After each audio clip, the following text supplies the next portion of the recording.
Yo,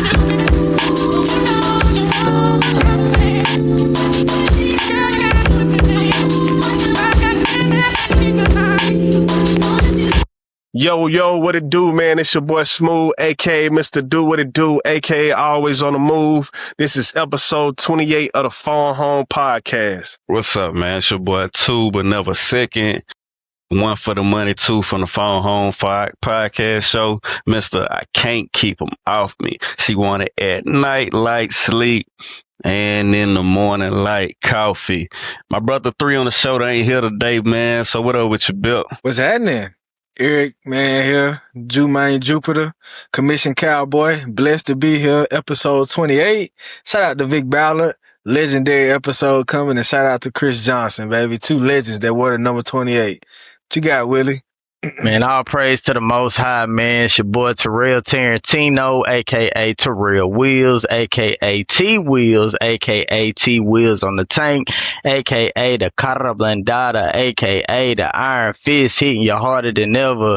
Coming at you, man. Shout out to Big Derek. Man, we got a special guest today, man. We got my boy Chase, a.k.a. Mr. Killer Gucci Noob, man. Yes, sir. How you doing, dog? I'm doing good, man. Thanks for having me. Yes, sir. Yes, sir. So Hey. I felt like this was a great guest for us because me and Chase we went to school together, but we really ain't connecting school. Like, you know what I'm saying? He was doing his thing, I was doing my thing. We like connected outside of school, you know what I'm saying? Like on some business shit. Like I done always seen Chase from a distance, like, and that nigga been doing his motherfucking thing the whole fucking time. You know what I'm saying? I think the whole time, correct me if I'm wrong, but I think Chase has been an entrepreneur the last 15 years. Whew. Yeah. Hey, entrepreneurship is hard to do, man. Definitely. Real shit. I don't think I've ever seen Chase clock in. Real shit. You know what I'm saying? Nah, that's true. That's real. And you don't really think about it until somebody say it. You know what I'm saying? Like, are you saying it right now? Because you always going. Real shit. Yeah. And what I just turned, I'm a Cancer, so I just turned 37 in July.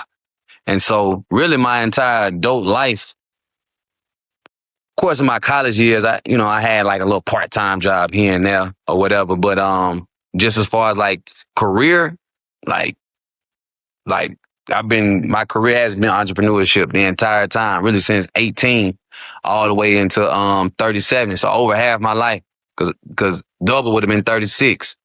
So over half my life, I've basically been into entrepreneurship, even before, obviously, before it became a popular thing in the Black community, because it really, which is a blessing. It most recently became a popular thing, obviously, during the pandemic and post-pandemic, just because of the different things and realities and scenarios that came to the forefront. Obviously, we got social media, podcasts, information, YouTube. There's a lot of resources that we're able to use to actually move forward into entrepreneurship or just into being creative, period, as a culture. So just to your point, I ain't really think about it. Like, yeah, I've been into entrepreneurship for basically the last 18 years.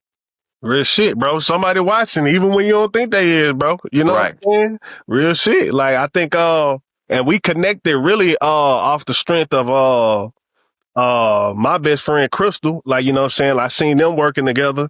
And then so I was like, well, shit, if she rocking with the nigga, I ain't got no choice but to rock with the nigga. You know what I'm saying? So, I had a business venture that I had started. Well, I didn't start it, but I had joined. It was a restaurant. It was a restaurant called Jester's. And so, it was some old niggas, man. Old niggas didn't know what the fuck they was doing. You know what I'm saying? These motherfuckers, these motherfuckers laid on rent. These motherfuckers laid on the electric bill, laid on the cable bill. And so I just, I started getting a little money. I had started getting a little money in real estate. And so the first thing I did was, I'm like, shit, let me take this little money and put it into something. You know what I'm saying? Not knowing it was really the stupidest shit I could have ever did. But it was just like, that's what my brain told me. So what I did was when I started getting into the business, and like I said, I seen Crystal and Chase. They had been rocking for some years, and like I said, I done seen Chase in this space of hospitality my whole little time of knowing him. Hit Chase up, and I'm assuming just off the strength of Crystal, you know what I'm saying? He was like, all right, bro, let's, you know what I'm saying? Shit, how can I help you? You know what I'm saying? Um, we start getting shit together. Like he really put shit in motion, bro. Like no lie, bro. The nigga put shit in motion as far as like helping us understand menus and price and how to get people in your venue. So much so that we had our biggest night. We was finna have our biggest night. He had got Ricky Smiley on the fucking on the bill. Ricky Smiley supposed to show up. Man, don't you know the nigga who had majority ownership hadn't paid the rent? This nigga hadn't paid the light bill. On the day Ricky Smiley supposed to show up, we ain't even open, dog. We can't even open. So that little venture, it kind of died down, and but ever since then, like me and Chase, we just been connected on some business shit. So, Bro, was Ricky Smiley, was Ricky Smiley still expecting his back end? Like, what happened with that? It was a favor. It was like more of a favor. Oh, okay. Yeah, man. Yeah. So yeah, that's how we know each other. And, ever since then, we just been connected, you know what I'm saying? Always talking business ideas. And, I said, like, I felt like this was, it was only right. Absolutely. Sit down and just talk about, the fucking 15 years of entrepreneurship, bro. Yeah. I got a question, bro. Like, why for you, why entrepreneurship? Like, what was that for you? So to be honest, I'm a single parent child. I'm from like what you would call like the country. I went to a 2A school, graduating class of about 45 people. So that's how small the school was.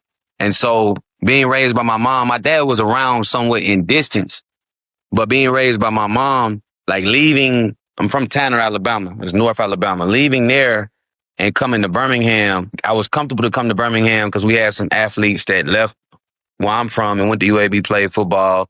I had an uncle down here. So I used to go to football camp down here and stuff like that in the summer.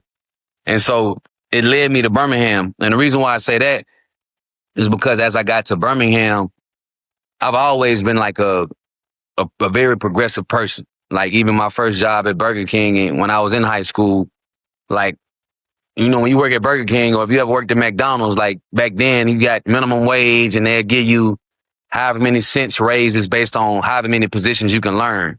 And so I learned all the positions probably within the first month of working. That was when I was 15 years old when I got my worker's permit and I became a floater. And so as a floater, you kind of really do what you want to do because you can do almost everything. You can work the cash register, you can work the drive-through, you can work the line to make the burgers, the fryer, you can go out there and get the stock out from the outside freezer.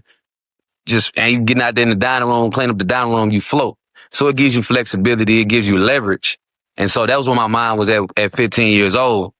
Fast forward to coming to Birmingham, I end up getting a job as a freshman. Everybody want that cool job. They want that sneaker store job, that Foot Locker job when you 17, 18, 19 years old. So as a freshman, I worked at Champs in the mall. Got that job as a seasonal job during the winter season, Christmas season or whatever. Moved on from that and ended up seeing an opportunity to work for AT&T. So either wanted a shoe store job or you wanted a cell phone store job, right? AT&T, T-Mobile. Those are the cool jobs to have as a college student. So I get an interview and like I'm thinking this is the AT&T store, but it's the AT&T call center. Like, a whole different, like full-time job, like 40 hours plus a week, overtime, working in the call center. So I go in there, mind you, 19, 20 years old. I go in there for the interview, and I realize that it's not a cell phone store job. Like it's call center, whatever. And so at this point, they slide over offer letter. And I'm looking at it. I'm like, dang, I ain't never, made or seen that type of money.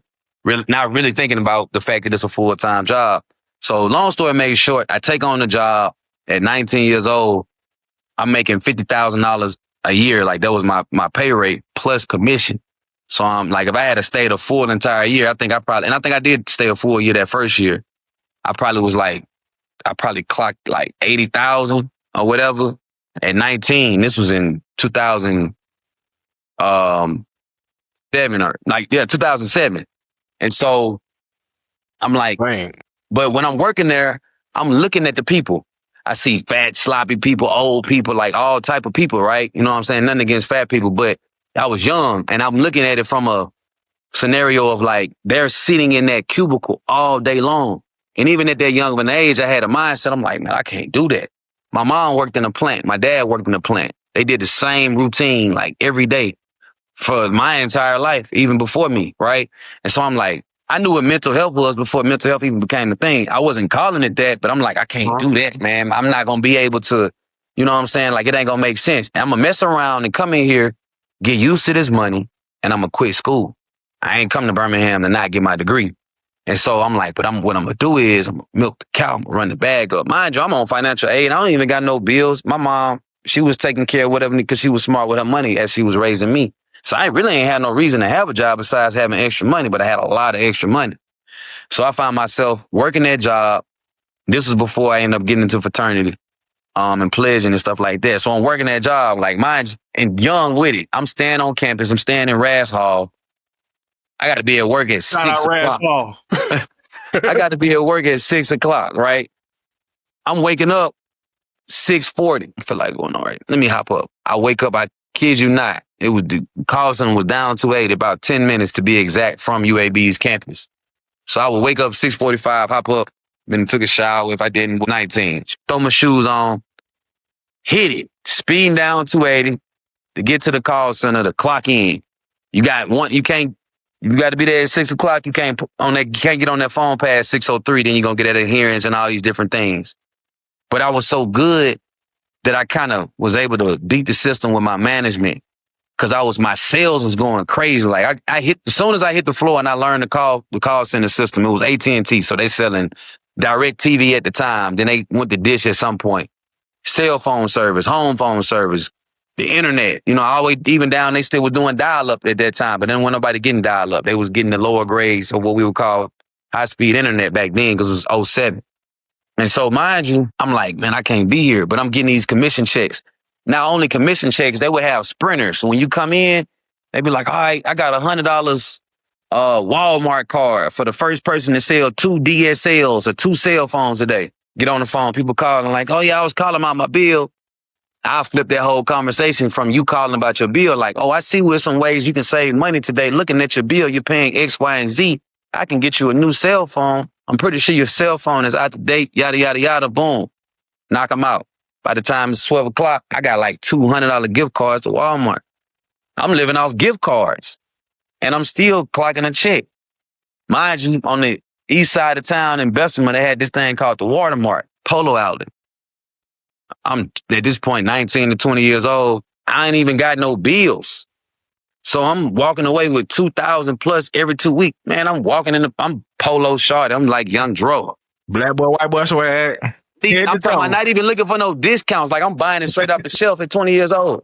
Like if I'm lying, I'm flying. But it was crazy. You know what I'm saying? And so I say all that to say I started throwing house parties. Because what happened was I didn't stay at AT&T barely a full year. That next fall, I got an opportunity to pledge capital. Two of my partners that I met when I first got to school, mind you, I'm the only dude. Like, I'm by myself. I ain't got no partners, no friends that's here. And so Greg and Justin, my line brothers with Capital, they were from Monroeville, Burnt Corn to be exact. And so they down South Black Belt, you know what I'm saying, or whatever. We clicked. They country just like me, just a little bit more country because they from the Black Belt. And so we clicked, but they was always fond of Kappa Alpha Psi because some of their older cousins and friends or whatever went to Alabama A&M. I thought it was cool, you know what I'm saying, or whatever. Like, I ain't really grow up around fraternity or, you know what I'm saying, that background of fraternity lifestyle. So I'm like, all right, they throw the parties. I like to party. When I was a freshman, I was like the big guy that was like the athlete that was dancing. And and jigging and, you know what I'm saying, and lean with it and rocking with it and Soldier Boy and everything that was during that little era for real. And so I was just like, but I seen that the Kappas always threw the parties. So I'm like, I need, you know, my partners, they want to be Kappas, you know what I'm saying? Next thing I know, I'm dressing like them. You know what I'm saying? Like them boys getting fly. We call them be-outs. You know what I'm saying? You start dressing like the fraternity that you want to be in and so on and so forth. Okay, look, that's some new information. That's You know what I'm saying? And so, you know, it's uniform across the board with organizations. So it's like, oh, they want to be out. You know, they act like they want to be this, that, and the third. So we hop on. They put me on it. You know what I'm saying? And so that's how I end up getting into the fraternity. But prior to that, when I was leaving AT&T, before I got out of AT&T, I ended up renting a house on the south side by UAB. And we started throwing these crazy house parties. Me and some of my old colleagues or whatever. This was before I even got online to be Kappa and all that stuff or whatever. And so I'm like, I was known for throwing house parties, me and my people. And so I manifested being in hospitality. You know what I'm saying? Like I come from obviously working in Burger King at 15 years old and kind of working in a restaurant setting at that point, gravitating, you know, graduating up in my skill set in that. Just having a hustle mentality for real is going to naturally put you into entrepreneurship mode. But I had a hustle mentality that's so young, and I ain't talking about dealing drugs. You see what I'm saying? Like, right. Or even in the streets hustling. Because my mom, with me growing up near that, my mom tried her best to keep me from that. But you still got to learn. We'll get to that at some point. I ain't saying that I was squeaky clean. You feel me? As I got older, I started getting interested in different things, right? But during that time, though, it got to a point where I just started throwing parties. Next thing I know, I'm throwing a party. I'm in my first party at a club. I threw a tattoo party. I got up with one of our graphic artists who does a lot of good things these days. His name was Dez. He did flyers, he does graphics, he does a lot of creative design and stuff like that. He's doing a lot of successful things right now, too. But me and him got together and we threw an Ed Hardy party. That's when Ed Hardy was popping, the clothing line. And we was getting tattoos. Like we had a tattoo artist that doing tattoos and all types of stuff. I got a tattoo to this day on my chest. I couldn't even get it done. I couldn't even finish it because I was drunk. And I had to go back the next day and get it done. Party flops. I'm talking about like, I'm thinking it's for the swang. Cause I've been throwing these house parties. Like, I'm throwing these house parties. My house parties got lines wrapped around the street. Man, it wasn't nobody but me, the DJ, and the nigga I threw the party with. And that bitch like, the club owner like, where the people at? I'm like, I guess they on the way. I don't know. Like, I ain't done this before. Y'all tell me. You feel me? Almost bled to death. I'm talking about like, it wasn't nobody. And so I just get drunk. That's how I couldn't even finish my tattoo. I get so drunk, I'm like, man, I gotta quit. But I had this job where I got making racks. So I fall asleep drunk in front of the club. They leave. I wake up the next morning, sun out. My door's unlocked. I probably got like 3 racks on me. I'm like, damn. But it is what it is. You know what I'm saying? Right. And so that party, to sum it up, to bring it in, that party led me into throwing parties at a club. So that was like the summer. That following year, the first of the year, the back to school party, I threw this thing. It was an event called the Jump Off. And we had it turned into like a series. We had like a 4-month run. The first one I brought the artist Stewie Rock. You know what I'm saying? They used to be on The Basement. Jay Nix, that's on the radio stations in Atlanta and stuff like that. We booked him, brought him over. It was me and DJ Dirty Vegas. DJ Dirty Vegas is one of the legendary DJs of Birmingham. He put me in the entertainment scene because I used to pull up on him all the time when I was making this money at AT&T, when I was on campus, still staying up late, et cetera, et cetera. And so mind you, to step back, I did get online. When I got online and pledged, I had to pick like school, work, pledging. Well, can't knock out school because you got to be in school to pledge. So I had to give up my job. And so I asked, could I be like put on some type of like leave or absence or whatever, but they couldn't do it. But my sales was so good. The manager was like, he was like, I know you in school, you trying to do you pledge and yada, yada, yada. He was like, go do that. And I guarantee you a job when you come back. Cause they knew, I was selling like that. They were like, man, he in school. We're not finna knock him for being in school and pursuing his, school career. Go do that. We'll bring you back. So I go do that, pledge, boom, cross, go 6 months later, I get my job right back. I'm back out there at AT&T. And so, mind you, I'm still making all this bread and don't really got no bills. And so I'm taking the money, you know what I'm saying? And like, all right, I want to throw it back to school party. But the reason I even got into the back to school party scenario, I actually didn't like the idea of a promoter. Like, I was just like, it felt like you trying to beg people to come to something. Because the first time I ever got approached by a promoter was my freshman year. And it was this older dude, this big black dude. He walk up on campus, he's like, he about 40 years old. We 18, 19. I'm like, who's this nigga? Then he trying to get on the hoes and all that type of shit. I'm like, this nigga like a perv, you know what I'm saying, or whatever. And the way he talking, he's selling a good drink. He just, at that point, I'm young. I don't realize it, nigga. He's really marketing a party. He's a salesman. And it take a lot of, you got to be really a salesman to be in your late 30s, early 30s or whatever, to go around 18, 19-year-olds and trying to, Diabolical. hey, come to this, or whatever. Right. And so it turned me off. I'm like, nah, never be a promoter. I get around DJ Dirty Vegas, and he like, man, I'm pulling up on him at the club, like at the Palace, at the legendary Palace. It was one of our main strip clubs that was here, that was popping at the time. And they had a big side. They was always bringing artists like Jeezy, Boosie, like big name artists. At that time, them boys was like 20 and 30,000 for a show. And I'm sitting up here watching the numbers. I'm like, man, they doing 80, 100. I'm seeing what they making. Mind you, I'm in school. I'm like, 20,000. We just need, my head already spinning at a young age. We just need 10 on the front end, 10 on the back. I can come up with 10. Like my friends in school, they getting $3,000, $4,000 refund checks. I just need 2, 3 people. You know what I'm saying? I need to come up with 10. That's what I need to do to throw a show up here and flip it into 80. Come on. So I'm already there. And so I'm telling my peers, I'm telling even the DJ, I'm like, man, we need to just do this.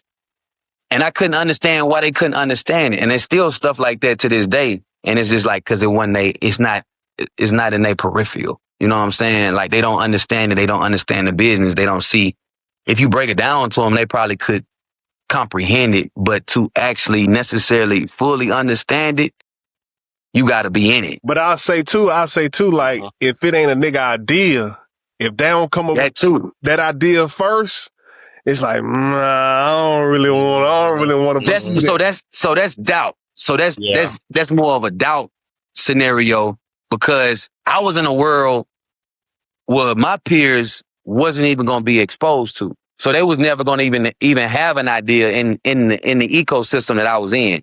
Although I was in the ecosystem of UAB, 18 to 25-year-olds, I was also in a different ecosystem. I was in the ecosystem of Birmingham nightlife, around business owners, nightclub owners, DJs, artists. I was in entertainment. I was already in hospitality. So I had different realities. I would have to go on campus and be a Kappa or be a student or be, you know what I'm saying, a fly guy, or, you know what I'm saying, somebody that somebody didn't like, whatever. I had to live a college life.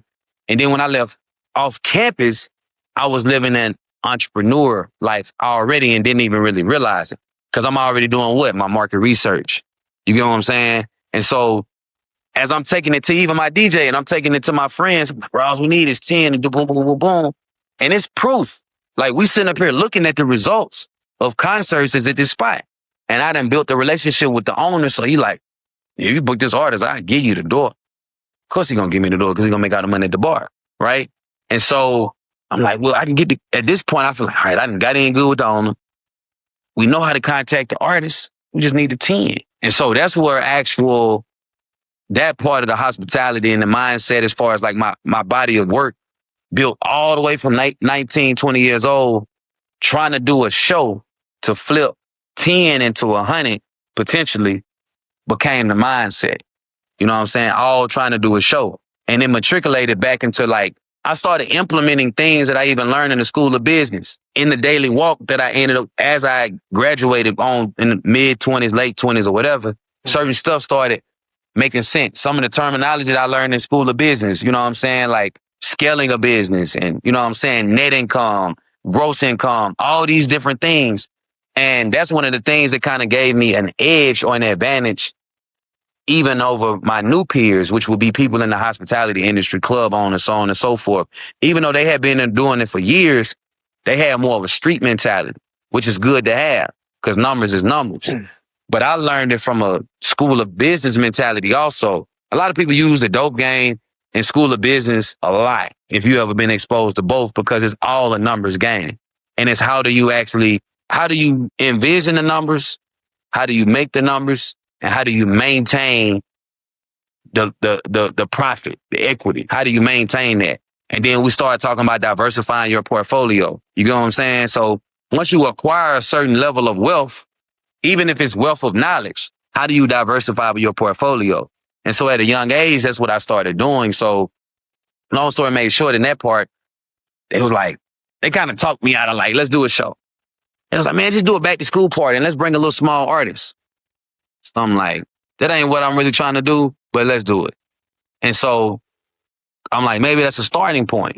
In my mind, I'm like, all right, if I do this and it's successful, it might make them believe in the bigger play. You get what I'm saying? Like we can, Right. if we can do a party and make it jump, then they'll see it and see the return, even though they wasn't invested. And then I'm like, all right, well, I see what you did with that. And that's exactly what I did.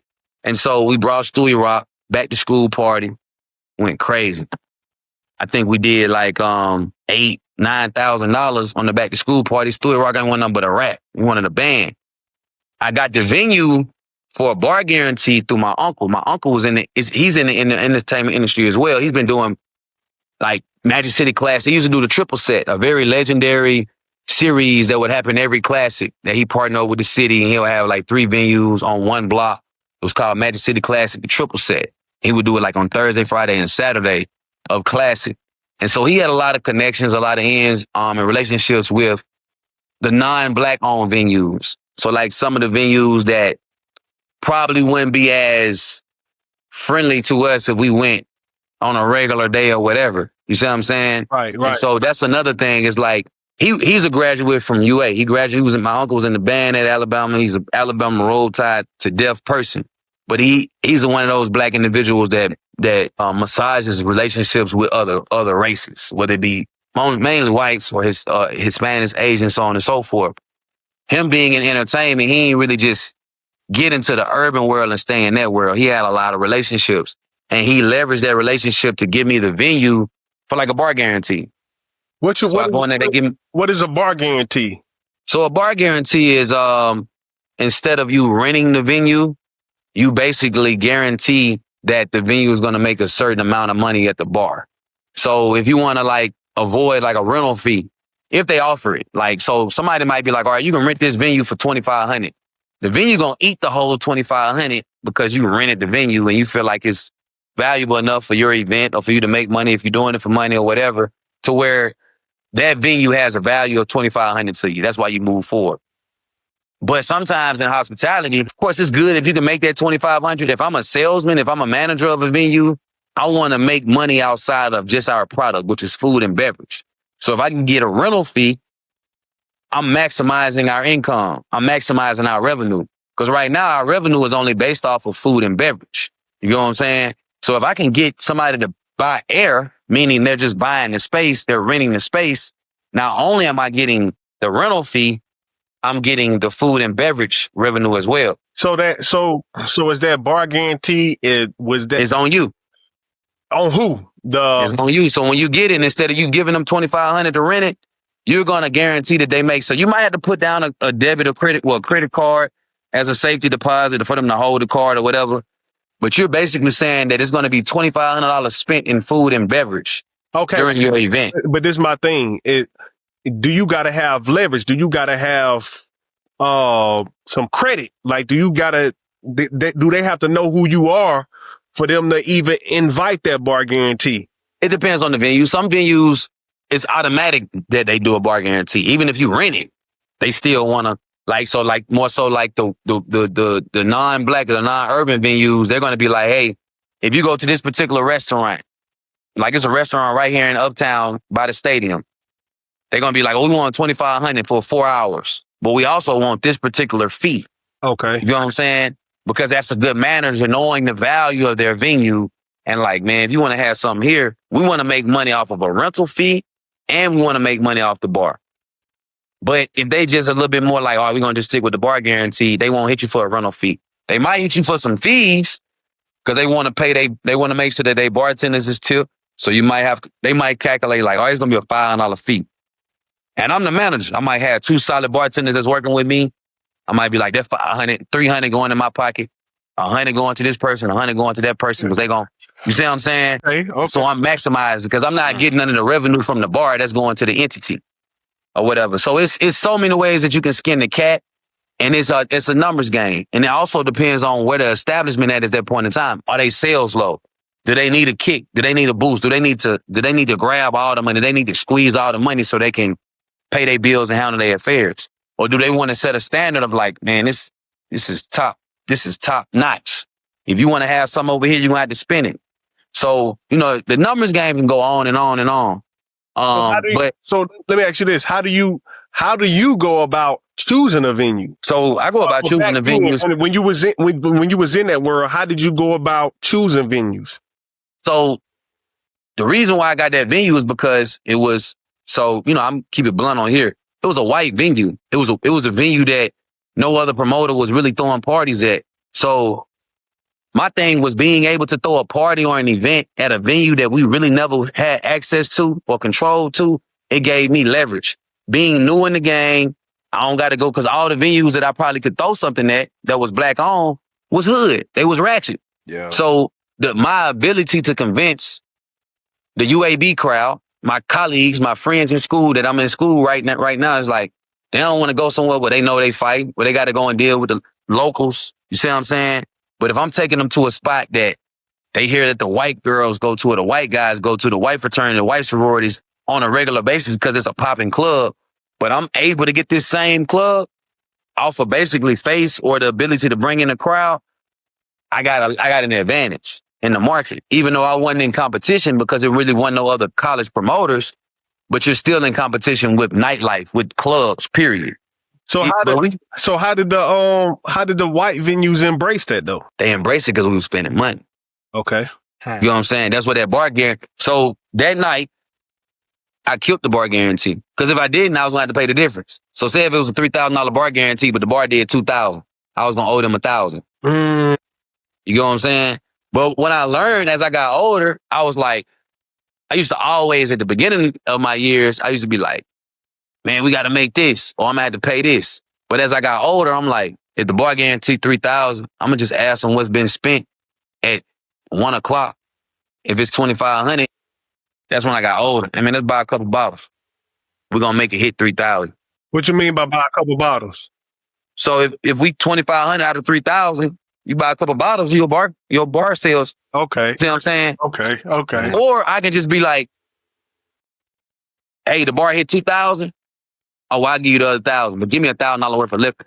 I don't just owe you $1,000. I'm getting some out of this. Yeah. Because it's a bar guarantee. So I'm going to give you $1,000. I'm leaving with what y'all was selling? Y'all was selling chicken. Y'all was selling what else?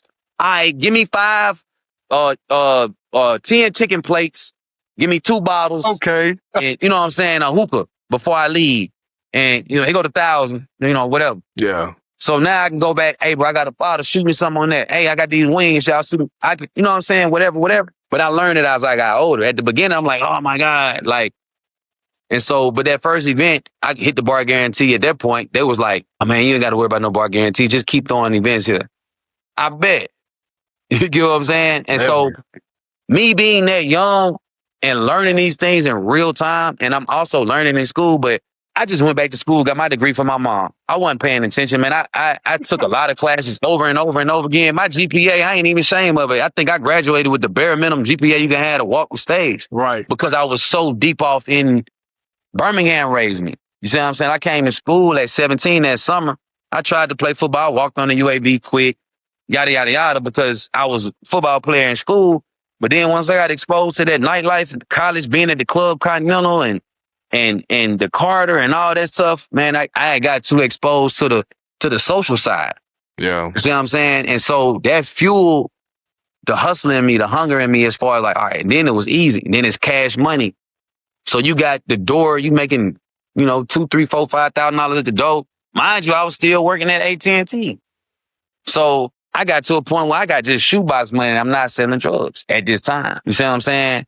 And so I'm like, man, so that's kind of what put me into the nightlife arena. And back to his question, it put me into the entrepreneur world just off of interest in a certain product, and that was throwing parties.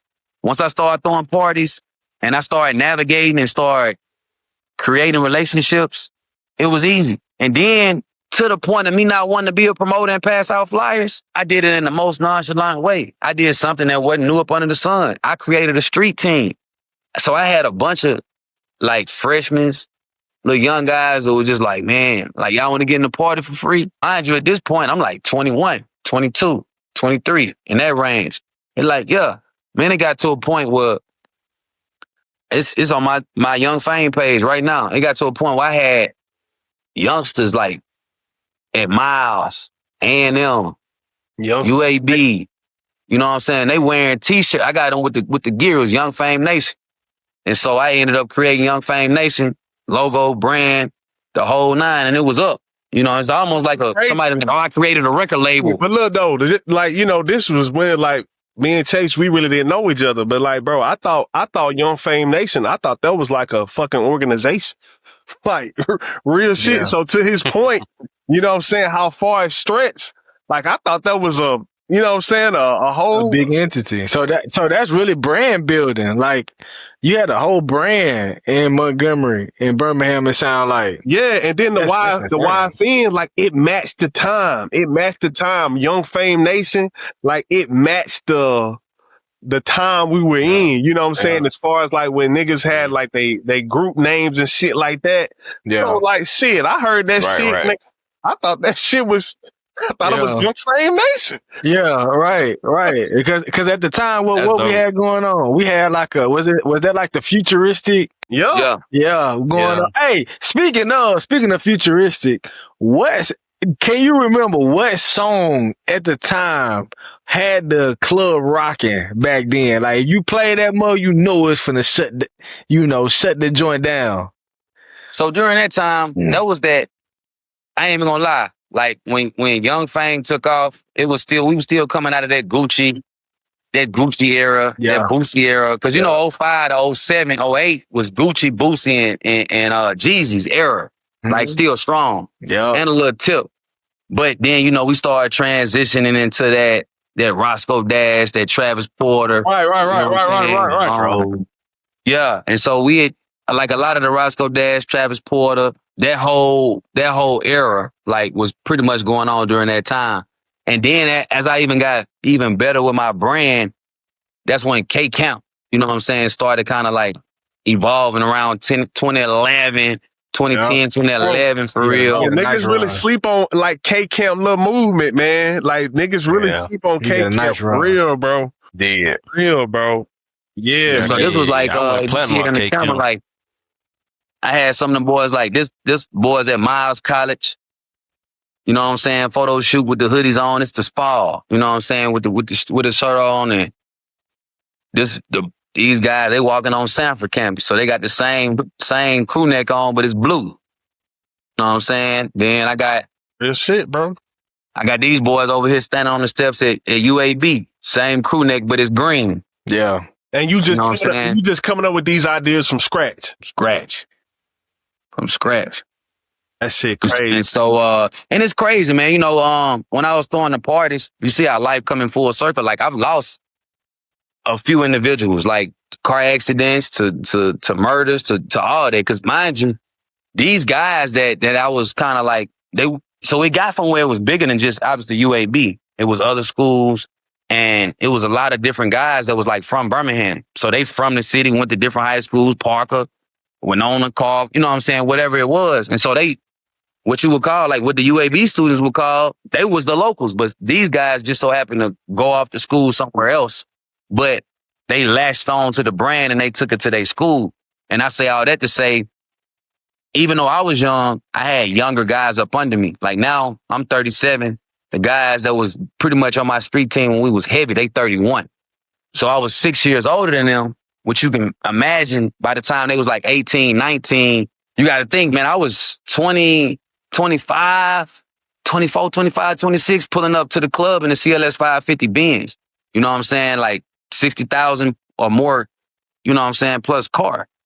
Because some of my OGs and some of the guys that I had ran into, you know what I'm saying, they was like, man, you entertaining, you gotta have your tools. You know what I'm saying? You gotta have your get up, you know, you gotta match what you selling. And so, like, I remember nights with, like, I'm riding around with a lot of cash. You would have thought, like I said, I'm just selling drugs. It got to a point where, like, my security guard just ended up being like, hey, man, you good? He's like, man, I ain't gonna charge you nothing. Like, I'm gonna ride with you. I'm gonna follow you. I'm gonna make sure you get home. Like, all that type of stuff. Cause I ain't realizing how hot I was. You see what I'm saying? Cause I'm just doing what come to my mind. Like, I ain't realizing, like, what type of, you know what I'm saying, like, identity that I'm creating. I'm just like, oh, man, this party works, or this event worked, or I got this spot. I'm just working, and that's the mode that I've really been in even to this day. You know what I'm saying? Like, we got events coming up now. So speak to that. Like, what is some of the wildest stories you done had? You know what I'm saying? Like, especially in that promoter world. Like, what is some of the wildest shit you done seen? You know what I'm saying? In that world, from the women to the, you know what I'm saying, the street shit. I know you got a bunch of stories, bro. So, stories for days. Like, I got some in the stores. Like, you almost can't even remember until you see the people in the streets. You almost can't even remember until you see some of the people in the streets. But, man, I'm talking about, I don't know. It was like a celebrity. It was like more of like a celebrity lifestyle, because you become known by so many people. Because you got to imagine how many people you're affecting, especially when we got to like Rain and Martinis. Like, it's so many people coming from everywhere. They coming from Tuscaloosa, Huntsville, Montgomery, Atlanta. And like, they hearing about the event and they pulling up based on whatever their affiliation is. They friend might be going. They went to UAB or go to UAB or whatever. And so you kind of, you turn into like a household name. And so they can be good, they can be bad. I mean, we see it in social media now, like with a lot of our role models or some of our top figures in, you know what I'm saying, in the world when it comes to like urban or black, they be taken out or they be ridiculed just based off the fact that they get so much influence. Like, when you become a household name, that's influence. That's a definition of influence for real, because people know you. They want, either you doing something that they interested in, or you doing something that stands out, that becomes news, right? And so for Wild Stories, man, it was just, it's so much. You just see, a lot of behind the scenes. You get to see who cheating on who. You get to see who with the bullshit that you thought it might have been a goody two shoot. And, you know, that's only from, because you getting a raw lens. You know what I'm saying? You seeing people that's on the scene. And a side note, but it'll come back full circle. I compare a promoter to like a pastor, because when you got the influence of being able to take a human being that's dealing with a daily routine in life, whether it's school, whether it's work, whether it's a combination of both. When you go into church on Sunday, it's like you're getting a high, whether it's affirmation, whether it's motivation, or whether it's prosperity, whatever the preacher is speaking on, and just being around people that's, you know what I'm saying, trying to live and abide by the Spirit, and they following Christ, so on and so forth. It's a positive environment, I say that, to say the least. And so people have a hunger for that, at least one day out the week. Man, I had a long week, I got to go to church, right? It's the same thing kind of with the club. You go to the club, it's both experiences, almost like kind of like, for lack of better words, out of body experience. Whatever you got going on in your life in that moment, it stops when you go in the church house. Whatever you got going on in your life at that moment, it stops when you go in the club. Because you're living in the club, you're living off of, if you drinking alcohol, like, I'm here, I'm vibing. I see that girl, you got your clothes on, you're feeling yourself, you're living in your alter ego. And the promoter sells that. He sells that based off, because if it's a whack promoter and it's empty, you're not going to go there. But if the promoter popping, oh yeah, he going to have them baddies. I know when his name on it, them baddies is going to be, I'm going to put my clothes on. You get to be this person that you might not be, or that you could be, and people can see that, right? In church, it's like, it's different. It's the same, bro. It's a lot different, but it's a similar concept. It's crazy you say that, but like, it make a lot of fucking sense. And what's even crazier, nigga, you going to the club on Saturday and you going to the church on Sunday. You right, and that's the weekend, back to back. And where you got, and you giving your, and you gonna wear your best outfit to both. You gonna wear your best outfit to both. That's crazy, bro. But think about how you giving your offering though. So you giving your offering. So the pastor only popping if you paying your tithes and offering. So when the pastor come in there, now I'm not talking about like whether somebody is I'm not gonna get into the religious talk, whether they are a false prophet or, you know what I'm saying, a true believer. But a church is a business. They got bills. They're trying to scale their business to a bigger church. They trying to, you know what I'm saying, bring in more resources and more quote unquote amenities to the church to attract more congregation, right? They're trying to build their congregation. How do you build your congregation? You build your congregation off of attractiveness. Granted, it's going to be a lot of the word and the minister's ability to preach the gospel as he should. That's really what's supposed to be going on. The gospel is supposed to be being preached, but it's still a product because it's still a business in America. In the flesh, the church is still a product. You see what I'm saying? In the spirit, the church is a dwelling where you go to maybe get closer to people that are like-minded. You know what I'm saying? When you go back over to the club, you might not have tithes and offerings, but you got the door. They got to pay their admission to get in. So you're incentivized as the person that's motivating people's alter ego. You know what I'm saying? Like, let me step away from my life on Sunday when I go to church. I ain't worried about my kid that's acting up in school and I can't get over to him. I'm not worried about the fact that my car broke down and I'm barely, you know what I'm saying, getting around. I ain't worried about that I need X, Y, and Z because when I'm in the church, that motivation comes, that you know what I'm saying, that conversation and that actual message comes and makes me feel better and hopeful about my life. So when I walk in, I'm walking in with a burden. But when I go in that church for that 45 minutes to a half hour and a half, all that is just, I don't have to think about that. You know what I'm saying? That's my outlet for real. Right. What you about to say? I think you could kind of, while I was waiting, I thought he was going to relate the bartender to the usher. I thought he was going to get to that because I see the correlation. You can go as deep as you want to go into it. You know what I'm saying? I've never thought about this. It's just hospital. So it's accommodation. He sparked it. Right. It's accommodation. So so in hospitality ain't just clubs. Hospitality is restaurants, bars, clubs, boxing promoters, like the people that promote boxing, the halftime show, all that falls up in the realm of hospitality.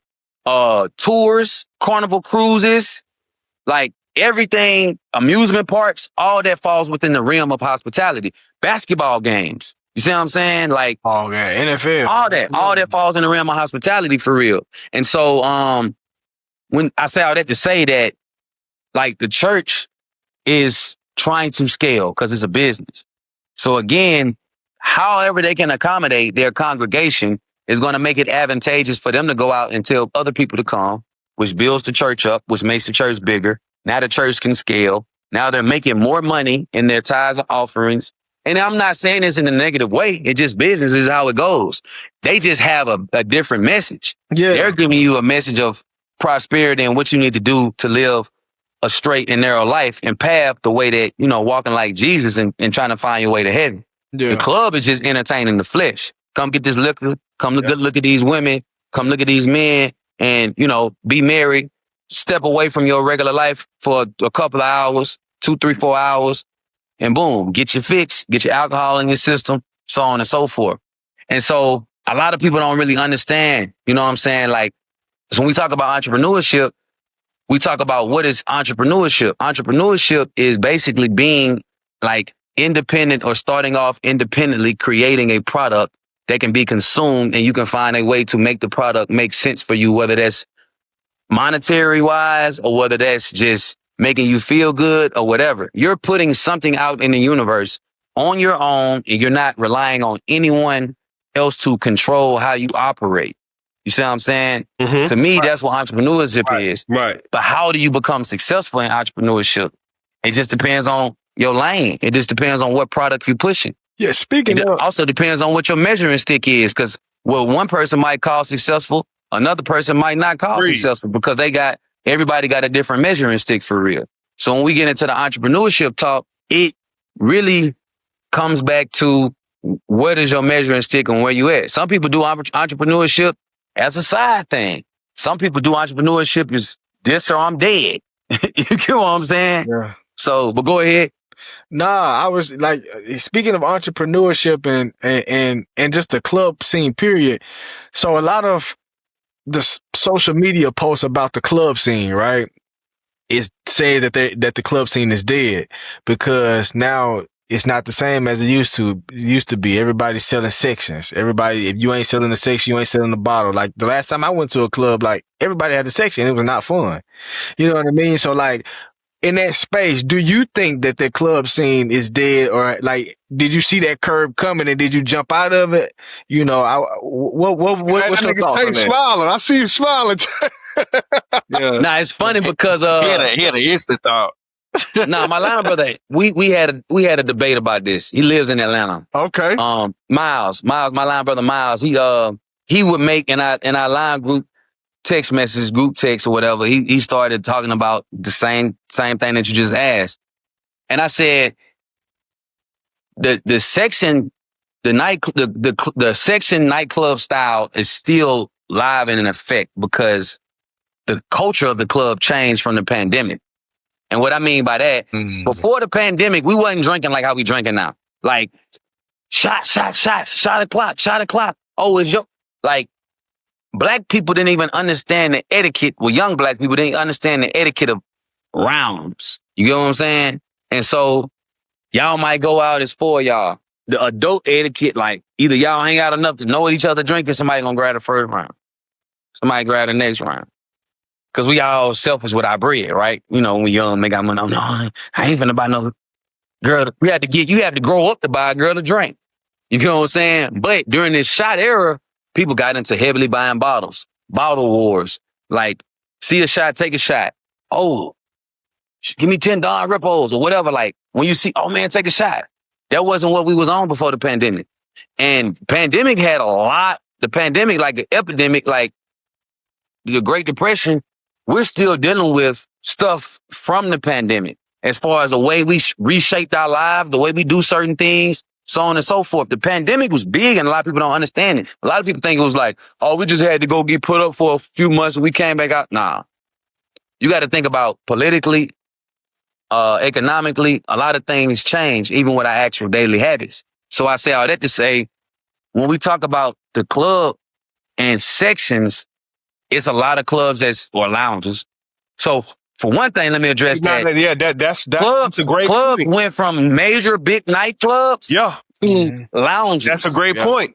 That's a great point. Because of the pandemic and a lot of people now want to be around in big crowds and stuff like that too. Makes sense. So the big clubs actually conduce themselves down to lounges. Lounges are going to have seating. Yeah. Now you got women all of a sudden. So once you create a standard, especially with women, it's hard to go back. Now they can't. 2010, 12, 11, wasn't no hookahs like that for real. They had them, but they only had them in certain little Atlanta clubs. The Africans was pushing. Wasn't nobody in Alabama at least smoking no hookah in 2010, 11 like that in the club. You see what I'm saying? And so now all of a sudden, you can't even go there unless they got hookah. Like, be for real. You see what I'm saying? I ain't going. Okay. But what does hookah make you do? It make you stand in one spot or sit down because it's in your section. So hookahs came with the section life. Hookahs came with the lounge life.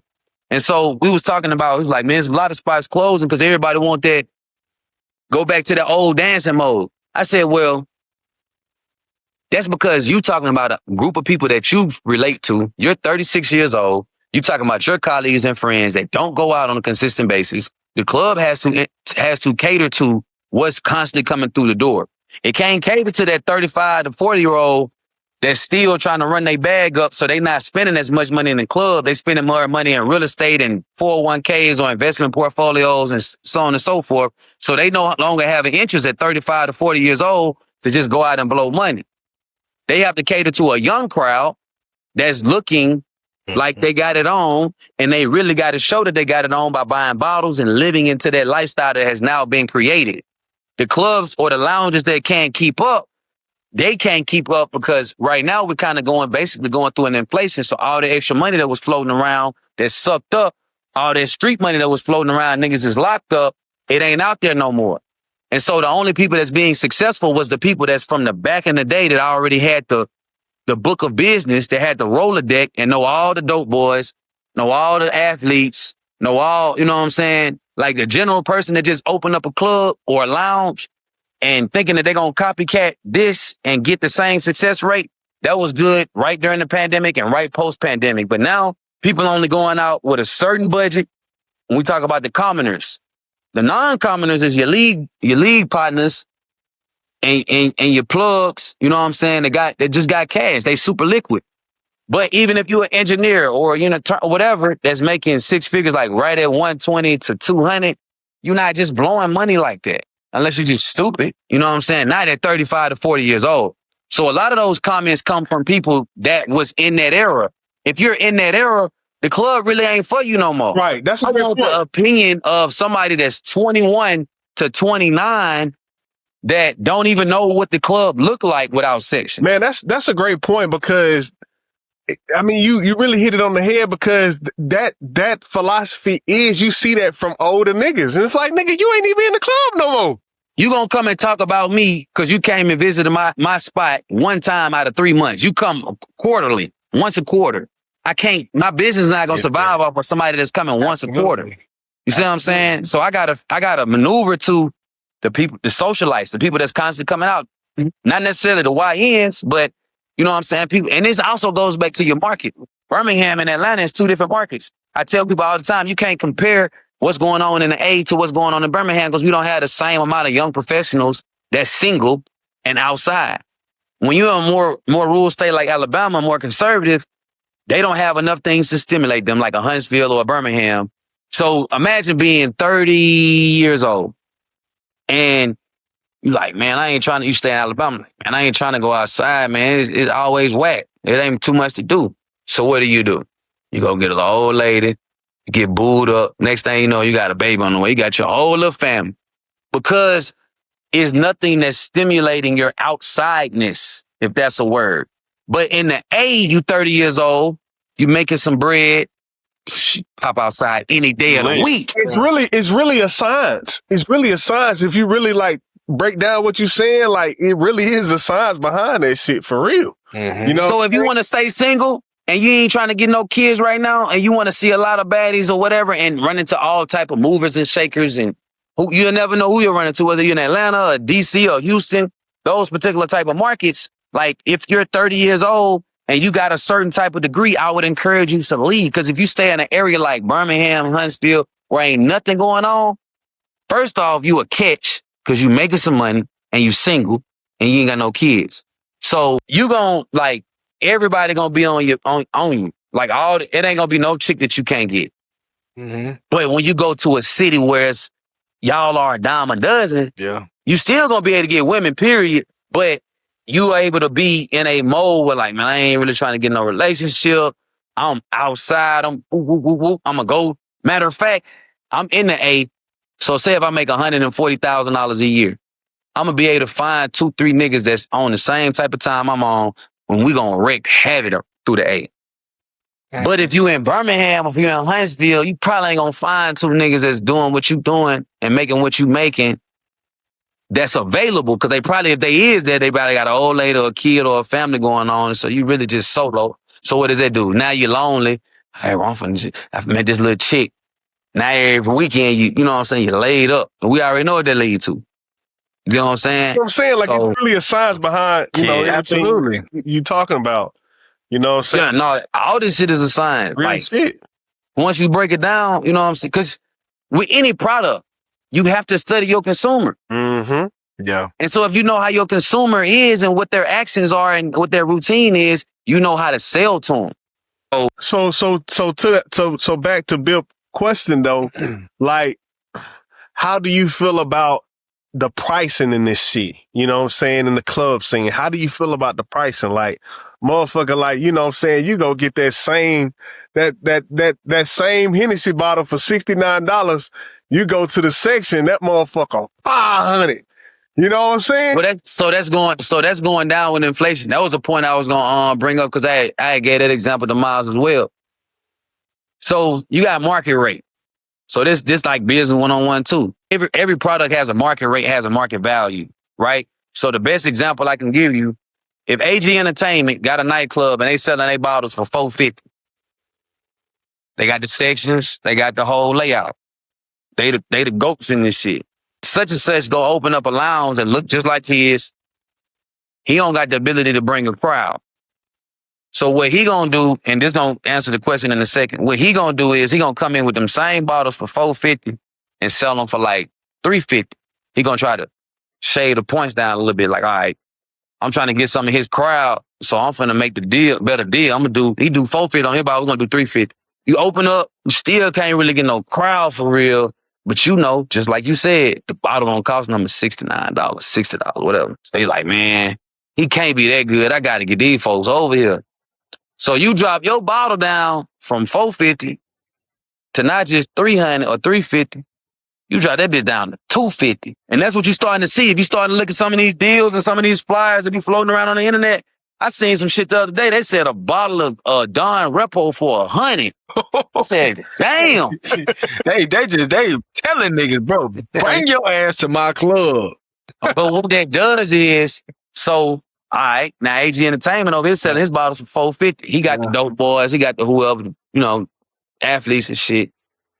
Somebody might be like, somebody always in the crew, you know what I'm saying? They're gonna have that mindset like, bro, what we doing?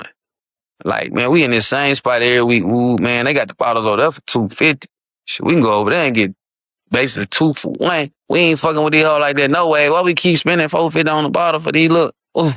Next thing you know, a couple people start stimulating their way over here because the bottle prices is just too sweet. But the dudes that lead AG Club, they so cool. And when they go over here, they just open up the floodgates and be like, oh, they bringing attention to the spot.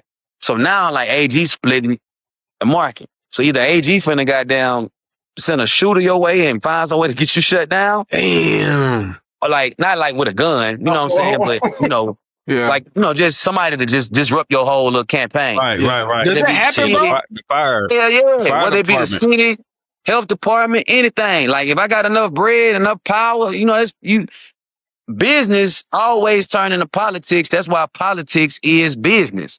You see what I'm saying? So if he can't bother you, or if he don't want to put himself out there for bothering you, then now you've literally become responsible for messing up the market rate.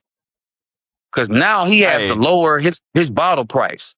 He got to go from $4.50 to at least $300, $3.50. You see what I'm saying? Just because y'all at $2.50 and y'all taking the crowd. So now the whole city, can't nobody charge $4.50 no more. Right. Hey, Chase. I think you said around like 05, 07.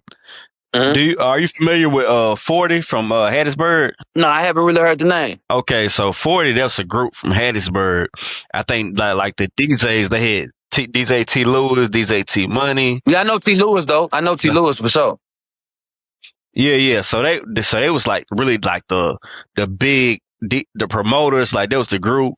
Like couple of cats Chase and Tip, they was like they noobs too or whatever. So they really ran the city. Like it was just like a different environment, or when you went to their party. So like you go there, you're gonna see everybody wasn't there, but they had the parties packed.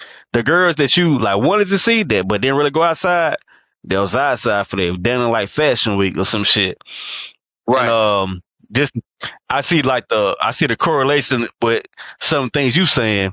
And I guess on the backside, what you just said though, that's why I'm breaking them up. How you get them out the way? Like you said, the bottles. They said about $4.50. We're gonna sell them for $2.50. See what that like a 40 party? That's when we're from Mississippi with the Southern Miss. They brought all the fraternities. You know what I'm saying, from Mississippi State, Ole Miss, USA, University of Southern Alabama. You know what I'm saying? I think we probably had some UAB people, but anyway. But how they got them out the way, kind of. I think this what happened. They started throwing free parties because whoever the door was for a 40 party, they said like the marketing team, ain't no party. You ain't never party till you party with the 40. Man, you know how they start throwing free parties. It's crazy, you know what I'm saying? Like, you know what? To compete, I'm gonna throw a free party and we just gonna get the crowd and just go from there. I don't know. When you said it, like when about the bottom part, I was like, damn, I saw that in real life. It makes sense. It makes sense now. Like especially with the you said with the bar rate and man, like all of that makes sense now. Especially if that parties was free and you never knew what was happening in real time. It's just like they had a wave of like they just came out of nowhere and all you saw was they name. And That's right. everything you saying now, it's crazy that you brought it up because that's exactly what I thought about. And it's like, 40, damn, this 40 is was this is yeah. I remember them. I definitely remember them. Is it any type of hardships that or unexpected things where you thought something was gonna go one way or you just had it planned out in your mind like, man, I know it's gonna hit, and then it turned into something else where you kind of had to I guess kind of do somewhat of a quick thinking or creative problem solving, I would say. Yeah, that happens almost every day. Entrepreneurship. But no, as far as like just in my promoter background, oh yeah, man, I have plenty of events. And what's so crazy about that is like when you plan for something and you can cross your T's, dot your I's when it comes to like planning events or throwing parties, or throwing events, it be the ones that you plan for that don't give you the true result. Mm-hmm. It be the ones that you don't even plan for. It just be like a random night. And the random night just go crazy. You be like, man, you know what I'm saying? Like, what just happened? Like, I done had occasions where it be like the buzz or something just took off and we made 2, 3, 4 times as much as we did for something that we actually put money into, planning it out for weeks or months. And it was like, yeah, we got to do this, do that, boom. And then it still might turn out decent or it might profit, but it didn't do what you thought it would do or whatever. And so you have to always, in hospitality, when you're serving people and you're having to deal with people, you have to always basically be ready to expect the unexpected. I really got to, man, I'm not a junkie promoter because I try to always make sure that I, you know what I'm saying, like uphold my end of the tape. Whatever I told you I'm going to do. Now, personality wise, just because I'm very progressive and I take risks, I might come off as a little intimidating, you know what I'm saying, or whatever, to like people that might want to do something with me or might want to hop in the lane or whatever, because sometimes like people fear knowledge and information and I'm very knowledgeable and informed on what I do because it's been all I've been doing. And sometimes it can come off as ego. It can come off as, you know what I'm saying, you feel like you know everything or whatever, but I don't know everything, but I know a lot. And I'm the type of person I like to hear myself talk. I want to say it to you so you can repeat it back to me maybe, and I'll be like, no, that don't sound right. Or you can actually be like, well, have you thought about this or have you thought about that? Not just because I'm trying to force something on someone, right? And so I say that to say I was prefacing that on the whole janky promoter like disclaimer. So the janky promoter, the movie, it had what artists in it? Jeez. When I say, that's why I like, man, my life literally been like a movie. Like since I was 18 years old, even to like yesterday.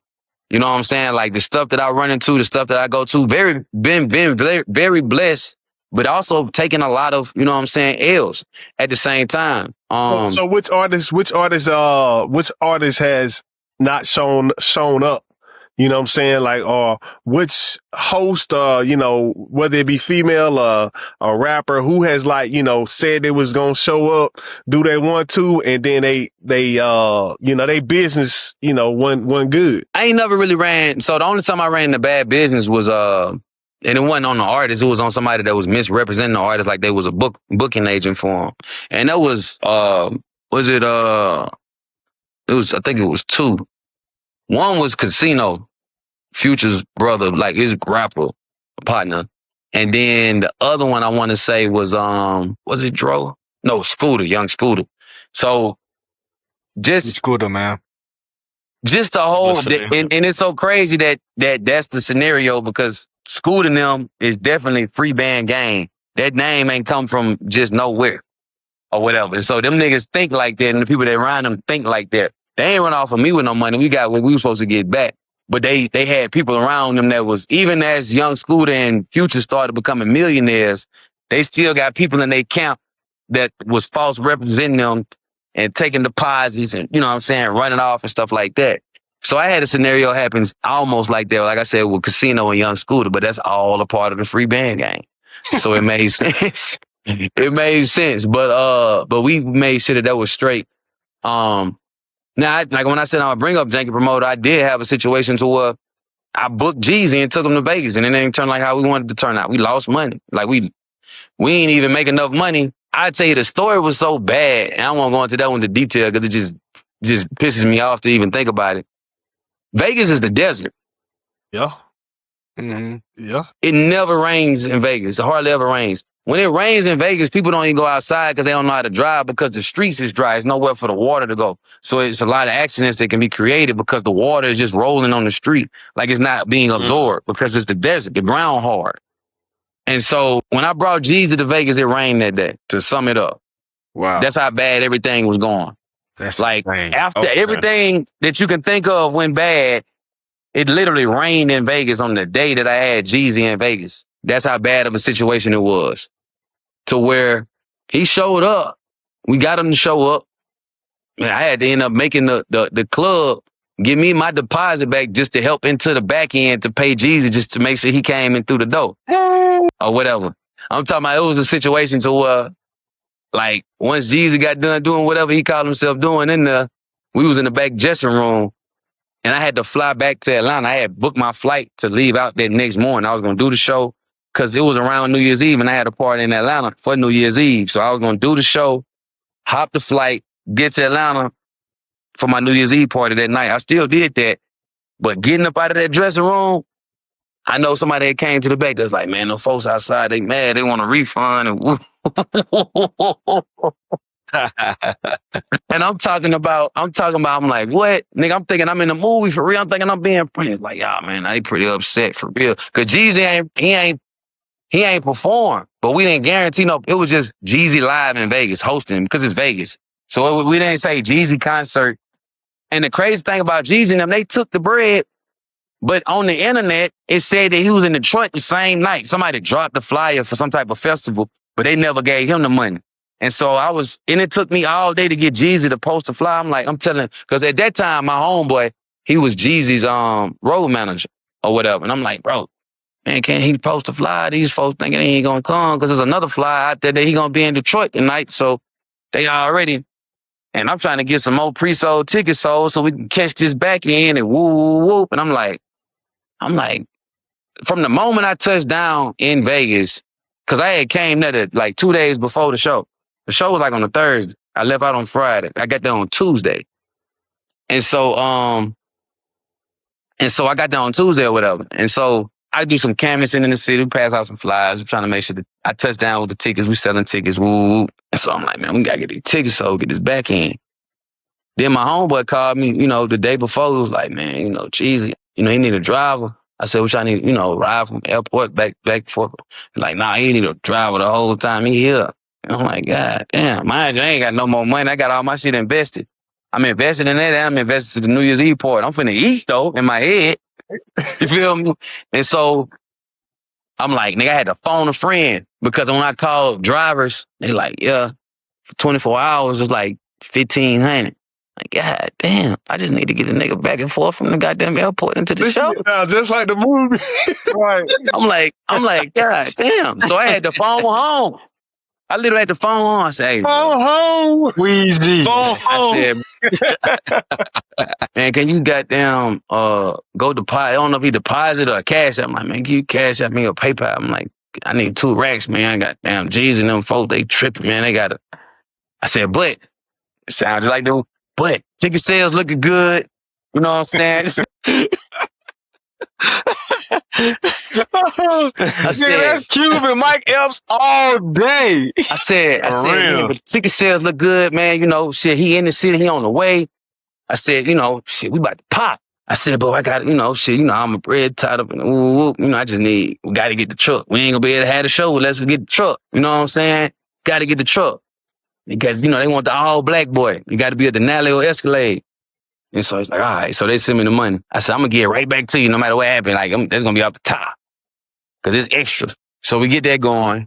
But like I said, man, Jeezy and them was handled. They was taken care of. But when he went in there, it then, like, he ain't walk in there until like, damn, like 3 o'clock, 3:30 type shit. So motherfuckers have been waiting on this nigga since 12. Yup.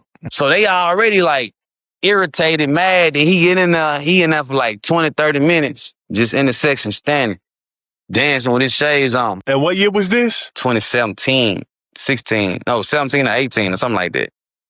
And so he just in that motherfucker I said, this motherfucker here. And then the club owner, he was on some janky shit. He goddamn trying to tax a nigga for the club. He tried to hit me for it just because it's on the strip. He trying to hit me for a dub. Yeah. Like to rent it, 20 to rent it. But I was with it because I'm going off of like hearsay, market research. Cause I was used to going to like Dre's and the major club. This spot, Riceley, like you can walk from this spot to Dre's. It's on the strip. Yeah. It was a legendary spot. Only thing was it wasn't in a casino.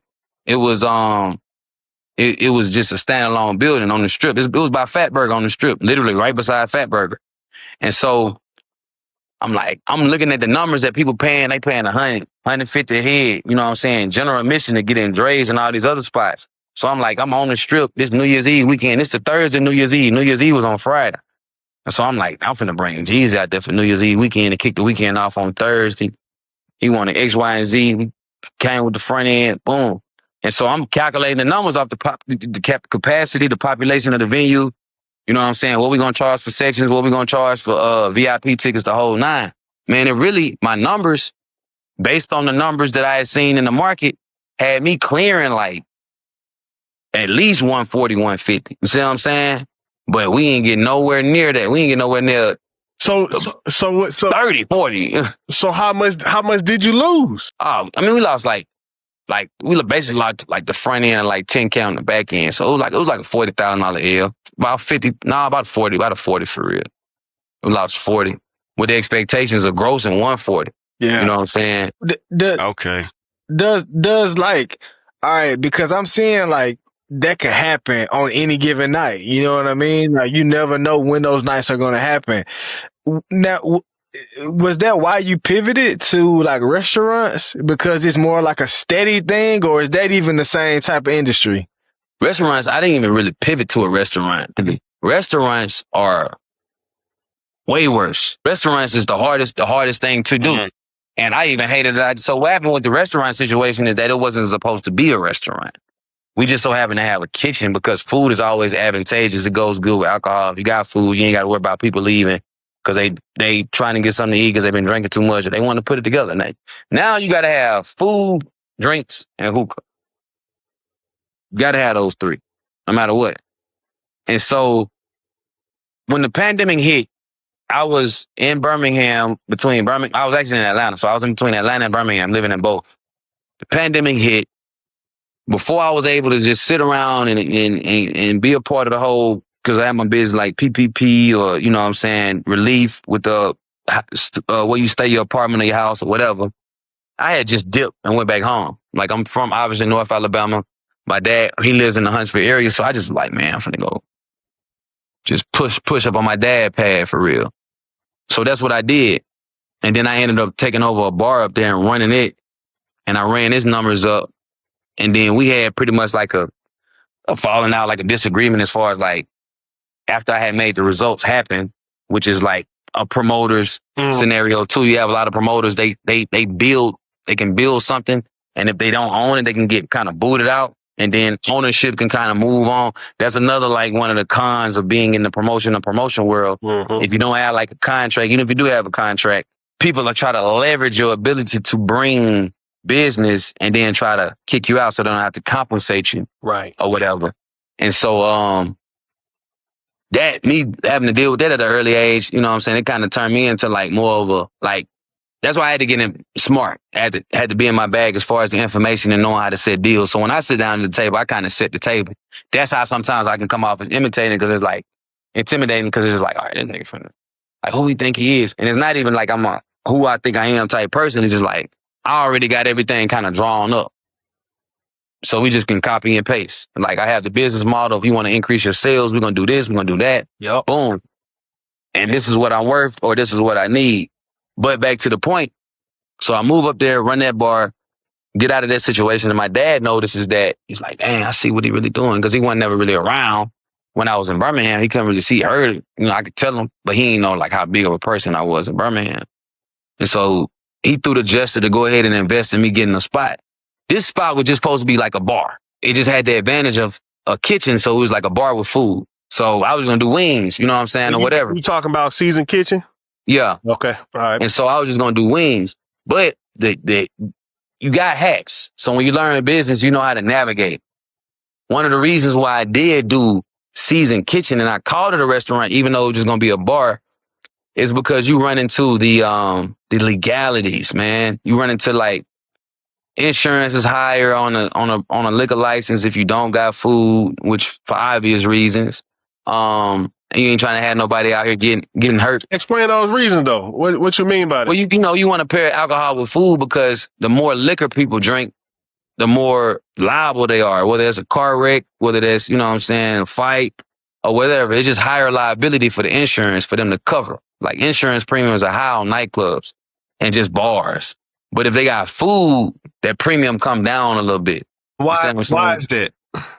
Because food balances out the alcohol. It take your, it take your blood alcohol level down. I bet. And so, falling in the category of a restaurant, even if you say you close at 12, your insurance can be like almost half. Man, this is great information, bro. This is fucking great information. So when I went up there, I had learned everything from being in Atlanta, being in different markets. So I'm like, my black ass they finna just give my ass no liquor license, which they would, as I learned. But I always got scared out of it in Birmingham because Birmingham people don't be wanting to share the information. Not just Birmingham people, but people in Birmingham don't want to share information. But the liquor license process is a little bit more complex in Birmingham than it is in Huntsville. Huntsville is a cakewalk. As long as you got a clean record, you good. But why is a liquor license so hard to get? Because you hear a lot of people. It's not really hard to get. It's hard to get to black people because black people don't want to sit down and fill it out. So explain, because like I've been to a lot of restaurants that open and they like, yo, we just waiting on our liquor license. We still wait. Like, so what does that mean? I don't even know Well, so you got to go through boards. So you got to go through sometimes you got to go through like a neighborhood association. They got to see what you're doing and they got to vote on, allow you to move forward. You got to go through public safety. You got to go through the city council or some type of board at the city hall. And those are 3 different meetings and you have to get approved at all of them. That's how it is in Birmingham. It's not as tedious as that in Huntsville or Madison County because it kind of goes up the county. But at the same time, bro, it can be. I got a question. I got a question to add on to what Smooth was saying. My bad, bro. I didn't mean to cut you off. But go ahead. It seems like they can get their liquor license, but what I've seen, the most of people lose their liquor license.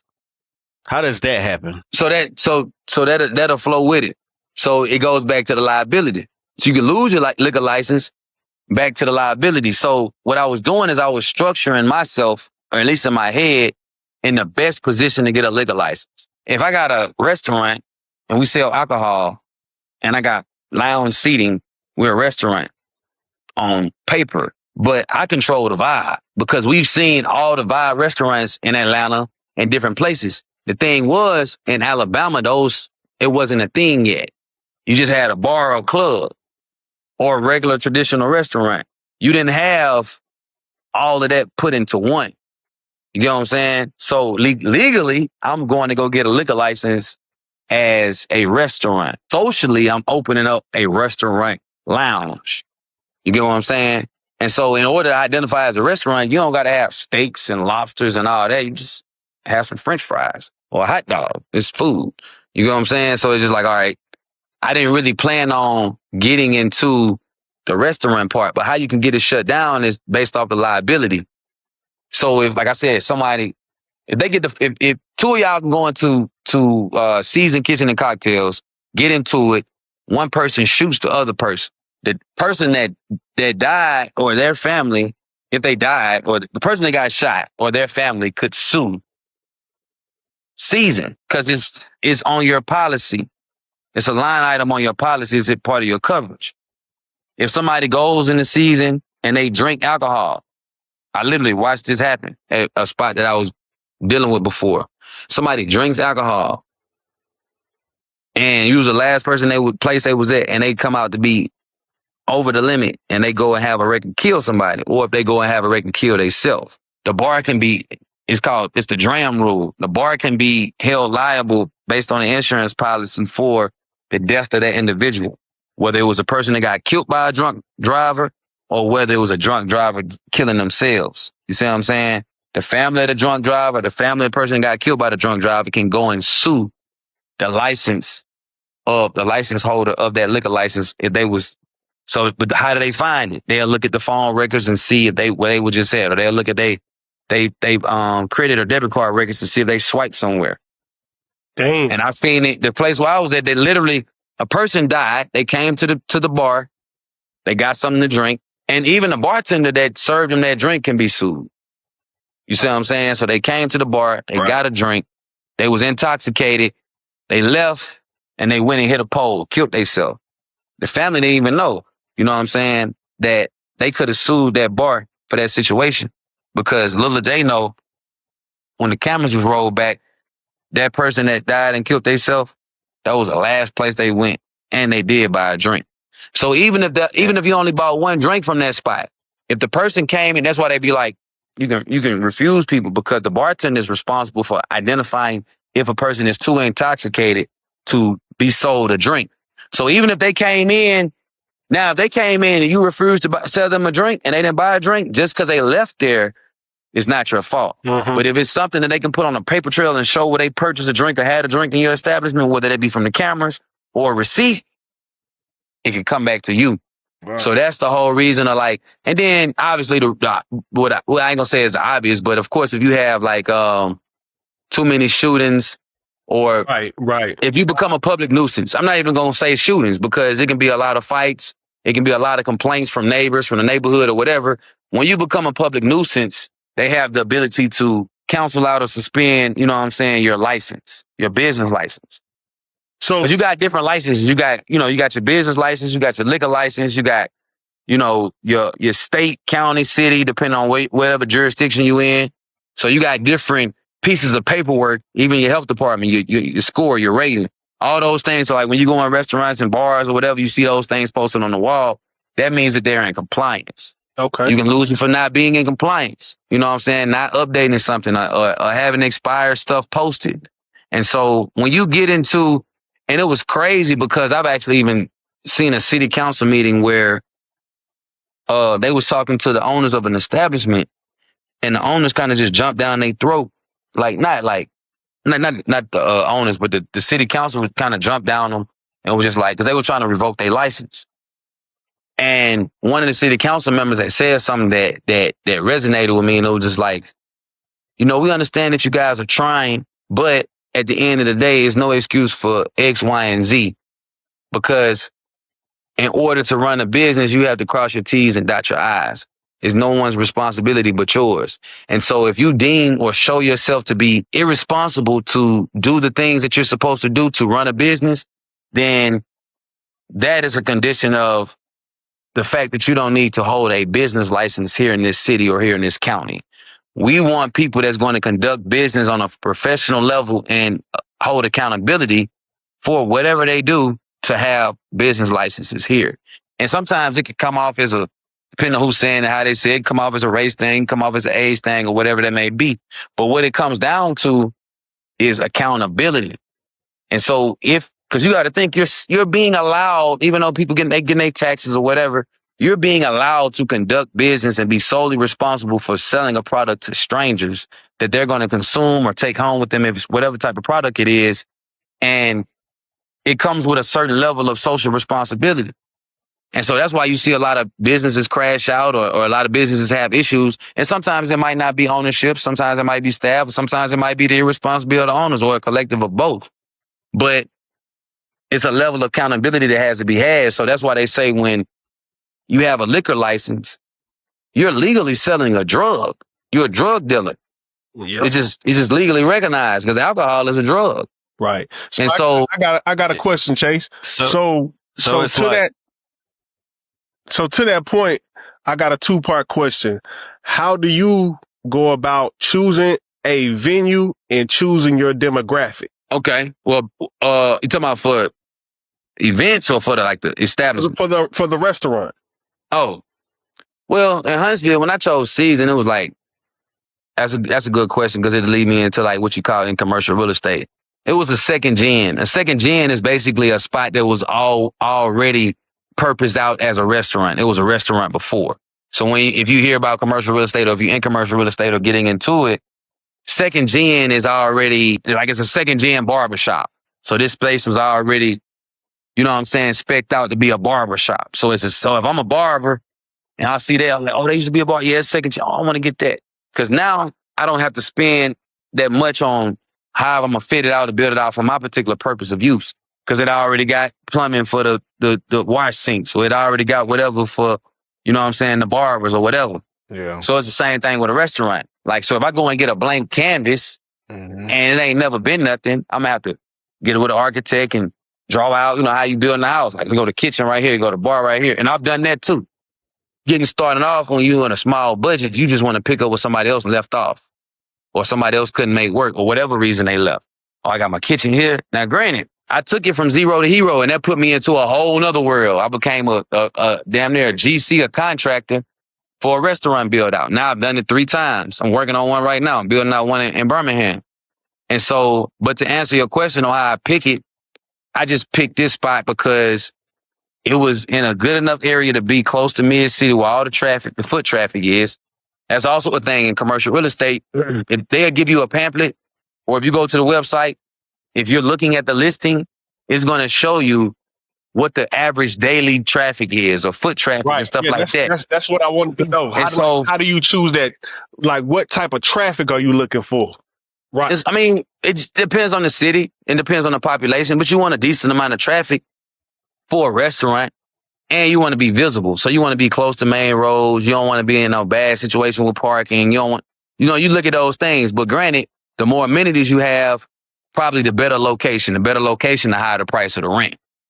You know what I'm saying? So we were so lucky with season, but we were so bad at the same time, which is the reason why it's not open no more. We was in a high value area, but we were in a plaza that was dated. The food was great, by the way. Oh yeah, I appreciate it. But the food, not the food, but the plaza was dated. So whereas in real estate and commercial real estate, when you're renting, they talk price per square foot. And so when you're renting something out, you rent it out based on the price per square foot, so on and so forth. So the price per square foot in this particular area, since it was a high value market, we should have been paying like no less than $25, $26, up to $30 price per square foot for the space that we was in. We were paying $14 price per square foot. So we was in a great area, cheap rent. But with it being dated, we had a lot of unforeseeable issues after we signed that lease. I remember you had a big plumbing issue, didn't you? Yeah. So we opened up. When we first opened up, we finally got it renovated and looking like how we wanted it to look, because we had to build it all the way almost from scratch, even though it had a kitchen in it. It was just in bad condition. And so we finally get it open. We opened up for homecoming. It was actually pretty much like an anniversary for it. Right now, this month, we opened up for A&M homecoming, because this weekend is A&M homecoming. And we was cool, but we had a couple, like, the plumbing was bagging up while we was open. We was trying to figure out what was going on. It was like, maybe because it ain't been used in a minute, we might have to get the drains clean and stuff like that. So we do that. Still don't work. A few weeks later, by the time Iron Bowl came around, we just ended up closing because it kept bagging up. And so we had got somebody to come out there, and they told us that it was a break in the lines, because we was in a plaza. So it was us, the barbershop, and then it's called Far East Market, like an Indian grocery store. But we on one side of the strip mall. So it's just those 3 units. It was a break in the line up under the Indian grocery store. But they didn't want to close for them, like for the people that own the property, to go in there and bust up the ground and fix the plumbing. But they didn't want to close right then because they was in a hot season. Like it was like December or whatever. And so I'm like, so I just got to sit here until they, you know what I'm saying? But I could have took it a different route, but I didn't want to be, I wanted to be neighborly. So you got to think, everyone on my side of the plaza, the restaurant, the barbershop, and the grocery store, we all have to abide by the same code. That's a health code. Because they're dealing with hair, they're dealing with food, I'm dealing with food. So when you got a barbershop, you have to go through the health department. Because you're dealing with people's hair follicles and, you know, on their face and, you know what I'm saying, skin and so on and so forth. So they have to be in. If you open up a clothing store or something like that, the health department don't got to come by for nothing. But anything dealing with something that's being consumed or dealing with the body or the skin, you have to go through the health department. So we all have to have proper plumbing, proper sanitation, proper, restrooms, the whole nine. With this break in the line, the barbershop, they just weren't using their bathrooms. The grocery store, they just weren't using their bathrooms. They was barely using water. They were doing all type of stuff that they wasn't supposed to be doing technically. So if the health inspector had came through, they could have cited them or shut them down. When they decided that they wanted to so that's what they you type mean. of time, You could have took that route if you wanted to. I could have told on them. Yeah, right. Yeah. Or not even told on them. I could have told on myself, which would have warned the health department and all the inspectors to come out and see what was going on, which then would have matriculated over and shut them down. So I didn't even have to specifically even tell on them. I could have just been an asshole and be like, man, I want my spot back open. They ain't trying to open up. I'm finna go and report the owner about the plaza in my unit. And then when they come, I can tell them what's going on. Then they gonna see like, oh yeah, this whole side got to shut down until y'all address this. But then when you get an inspector come out there, that's the last thing you want. Cause he couldn't find even more stuff. Cause when they open you up and they start seeing stuff, they're like, oh yeah, you're gonna have to redo all this. How did you go from like fraternity parties or your own parties to this party and that party? But it seemed like nothing like kind of translated for real. It just was always you being like a forward focused individual for like entrepreneurship. So it seemed like everything seemed like seamlessly, you know what I mean? So like did any of that like party throwing wise, did it help you in when you translated to the restaurant, or did it not? Or was it like two different ball games? You know what I'm saying? Or just take the step back. Was any transition from this to that like a different ball game, or was it just like second nature? Because I think you said like you was like shit, I've been entrepreneur since I was 18. What sparked that? Like why at 18, you know what I'm saying, we can get FAFSA and these other things. Like what sparked you to do this? You know what I'm saying? To be like, nah, I need my own way. Anything So translation, yeah, just getting the people out. You know what I'm saying? Like being able to build the business as far as getting the visibility to the audience and make them want to come. What didn't translate over probably was when you're a promoter, you're selling the product that you're selling is air. You know what I'm saying? So you're selling the people to get in and just be in there. And then the club sells them the alcohol, or, you know what I'm saying, or whatever. And so when you have that promoter mentality, you're a little bit generous. Like how y'all talk about the whole letting people in for free and, you know what I'm saying, doing all these different things. You can't do that with food and alcohol. Right. You can, but it'll attract the wrong situation. So like even when you make a club be free to get in, like when you say everybody free, you don't know who you attracting at that point because it's everybody free. You get what I'm saying? And next thing you know, you got like more of a hood crowd or more of a crowd that you don't want unless you find ways at the door to filter them out and to keep them from coming. And that takes even more effort and more budget. So it's like, can you really do it for free if you got to spend and exhaust some resources to make sure you got the right people coming in and coming out? And so the reason how that translates over to the food and alcohol, I can be like, all right, well, I'm going to do 25-cent wings or free wings if you buy a drink or whatever, or free this or free that. What that does is it attracts the individuals that you don't really want in the space. Right. And I'm not going to say you don't want them in the space. You just don't prefer them in the space. Because I'm not even saying there's only broke people or people that might not have the funds that come to that, right? You can have somebody that might have the money, they just might be frugal, like, oh, this is an opportunity to go get something free. And ain't nothing wrong with that because as a promoter, to answer your question, I'm doing it to create what you would call fillers. So even though I might get 10 people to pull up off the free alcohol and the free food, if you and your old lady come in there and it's empty, and it's the first time y'all have been out in months, you want some activity. Y'all want to be somewhat entertained or want to be around some people. So what I got to do is I got to make sure I got people in there at all times. So I would try to use it from a promoter standpoint, like, all right, I'm gonna create fillers. But what did I have to do to create the fillers? I had to give away wings and drinks and all this type of stuff. Now I got the wrong people in there. So now if this dude coming there with his old lady, if it's the wrong crowd, and they like, oh, this ain't really for us. Leaving. Yeah, you leaving. Like, yeah, this ain't my crowd. So, but that's the answer to that portion of your question. Did you have another piece? I forgot the first part. No, I think at first I was just talking about you right, Smooth.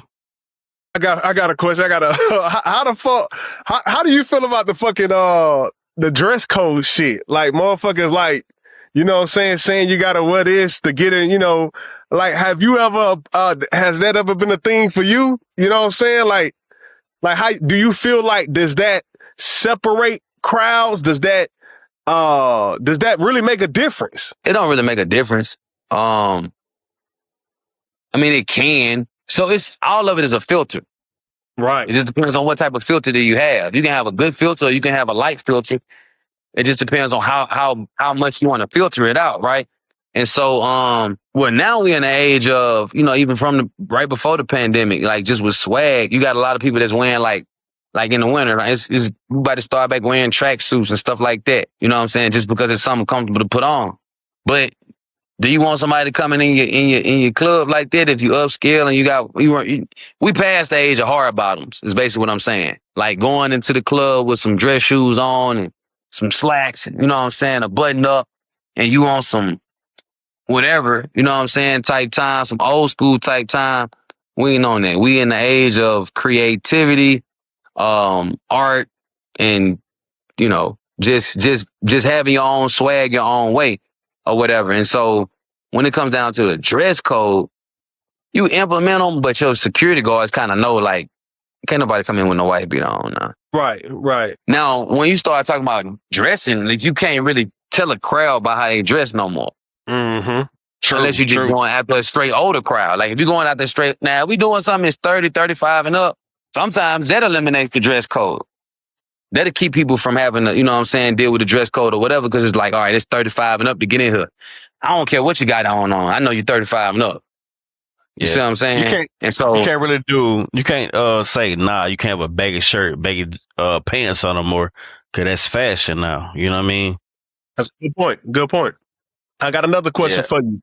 How do you deal with turnover rate in the restaurant business? I think that's a really big thing. Like, how do you deal with that? You know what I'm saying? Because I think that could take a toll on you from a business wise, and I think that could take a toll from you personally.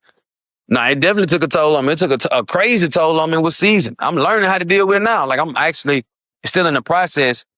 I know how to deal with it, but this will give you even more. It's a leeway to something else, a segue to something else for real. So I had to learn it from trial and error through experience. And it also made me appreciate different departments, or the idea of departmentalizing something when you're creating structure. So that way you can bring in, if you have the resources, if you don't, you can still focus the experts into each lane, right? So you talk about HR, that's why you need an HR department. You talk about marketing, that's why you need a marketing department. You talk about operations, that's why you need, your general team, your operations, your ops team. You talk about, sometimes your brand, that's why you need a PR team sometimes, to make the right statements or public appearances or whatever that may be, right? And so when you talk about turnover rate, what I've learned, the best way to deal with that in hospitality, you got to take care. Any entity or any genre or lane, you got to take care of your employees. But in hospitality, it's tricky when you're dealing with restaurants and bars and clubs, because they're dealing with cash and they're also dealing with a product that they can sometimes manipulate to try to make sure that they make some money. And although it might be a good person and they might be good at what they do, and you might need them, you have to find a way to set the tone, because the environment is non-professional because you're in hospitality. So when you're in a restaurant setting or a bar setting, a lot of times, especially around alcohol, you have to watch those settings, because those settings can become unprofessional. And what comes with unprofessionalism, then you basically are compromising, your employment. You're compromising the the brand itself, depending on whatever you do, however you do it, however you say it, however you act, so on and so forth. So that turnover rate is high in hospitality, period, because the entity has to have the bandwidth or the resources or the capital to be able to withstand that, or to be able to hire someone that can see straight through anyone. And that's a hell of an HR person. So if I'm gonna have an HR professional, I want to have the best HR professional that's gonna do something like keep my turnover rate in the right window, so we're not losing too many employees and we're not hiring too many employees that's not going to benefit the brand. That's the area that you want to get into. But the point I was getting to was I can wear all these different hats. I might be better at one than I am at the other. I can run the HR hat. I can run the managerial hat. I can run, you know what I'm saying? Whatever I can put my mind to, I can run it in the space of hospitality, but you can't run them all. You're right. And if you are ownership, unless you're doing a mom and pop, and I've explained a lot of times to people to what a mom and pop is versus just a non-mom and pop or like corporate or just a big box, right? And but what you have to do is you have to sit up there and be like, all right, well, hey, if I'm going to be the owner, that's what I'm going to be. Mm-hmm. Unless I'm like in mom and pop mode, I'm owner operator. Right. And so that's like somebody that's like a barber. Like, yeah, I own this barber shop. They pay me booth rent, but I'm still barbering too. I'm an owner operator. Mm-hmm. Because whatever your agenda is, they just paying you rent. You just keeping somebody to have in here to make sure it's clean, making sure they clean behind themselves. You setting expectations with them. Right. They your employees, but they also your consumers because they paying you rent. You get what I'm saying? Mm-hmm. And so on the flip side, it's like, all right, well, if I'm finna put all this together, I got to be able to focus on one thing. If it's marketing, it need to be marketing. So for example, when I had season, I couldn't really promote it like I wanted it to because I was worried about all the other stuff. But I knew my product was good enough that it was going to promote itself. I knew my vibe was catchy enough that it was going to promote itself. But if I had really got in my bag as a promoter, it would have been different because I would have been the promoter for the establishment. I would have been a gatekeeper for the establishment. Right. I think I remember that time I came down there. You had set us up straight, had us, I think we sat outside, had the food, but you wasn't there. You know what I'm saying? And I couldn't get in. I'm like, yo, I'm Chase. Okay. What that mean to me? But to the point, you was out working. I think you was out getting food. You know what I'm saying? Out fucking doing all this other shit. You know what I'm saying? So to your point, like, yeah, I could do it, but it's to the point, like, nigga, you stretching yourself thin, trying to do everything. Yeah. Yeah. Yeah.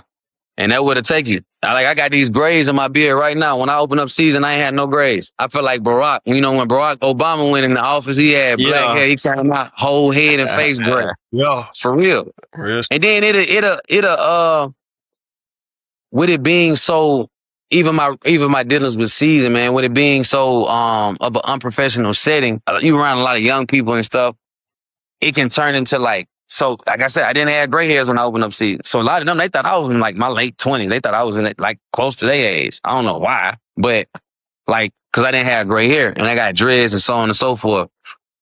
But I say that to say people are like still look at you eye to eye. So in ownership, especially when you got something like that that's growing, you can't really allow, not saying that you're better, but you can't allow people to look at you eye to eye because they're not going to respect you. And if they don't respect you, they don't respect your product or what you stand for or your establishment.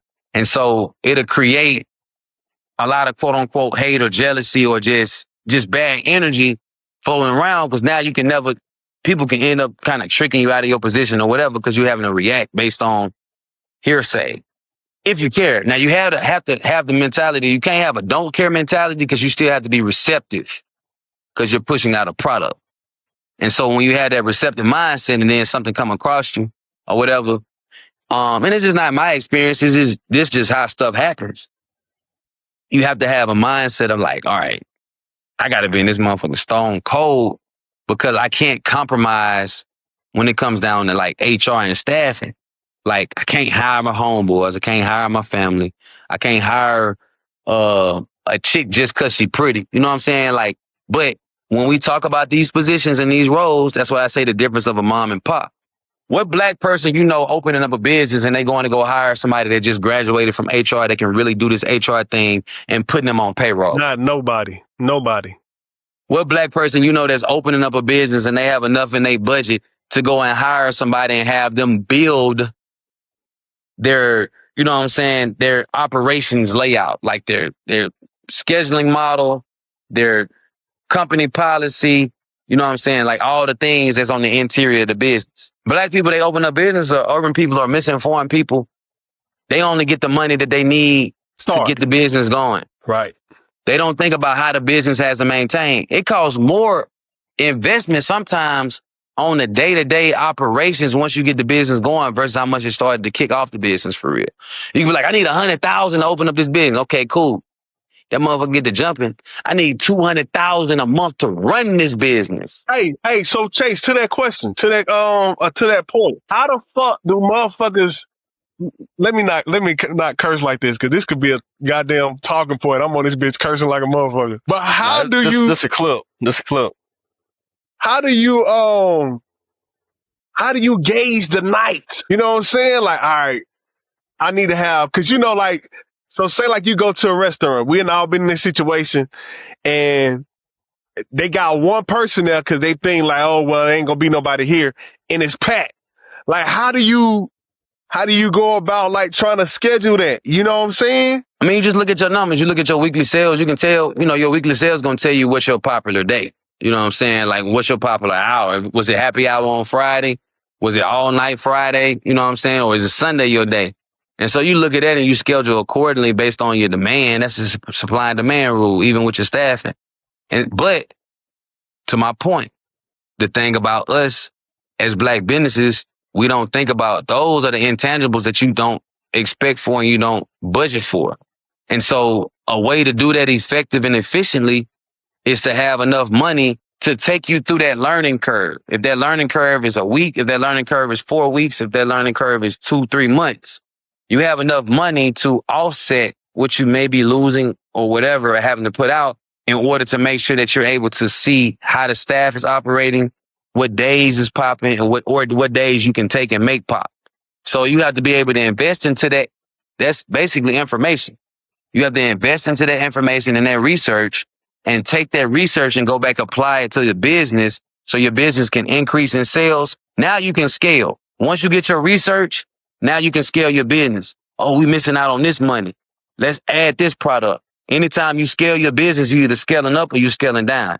You get what I'm saying? So if I'm going to add a product to my business, I'm scaling up because I'm giving my business another outlet through this particular product. Or if I'm adding another service, like we got this this pastry shop in Birmingham called K&J's Elegant Pastries. Like they right there in the Uptown District by the Weston.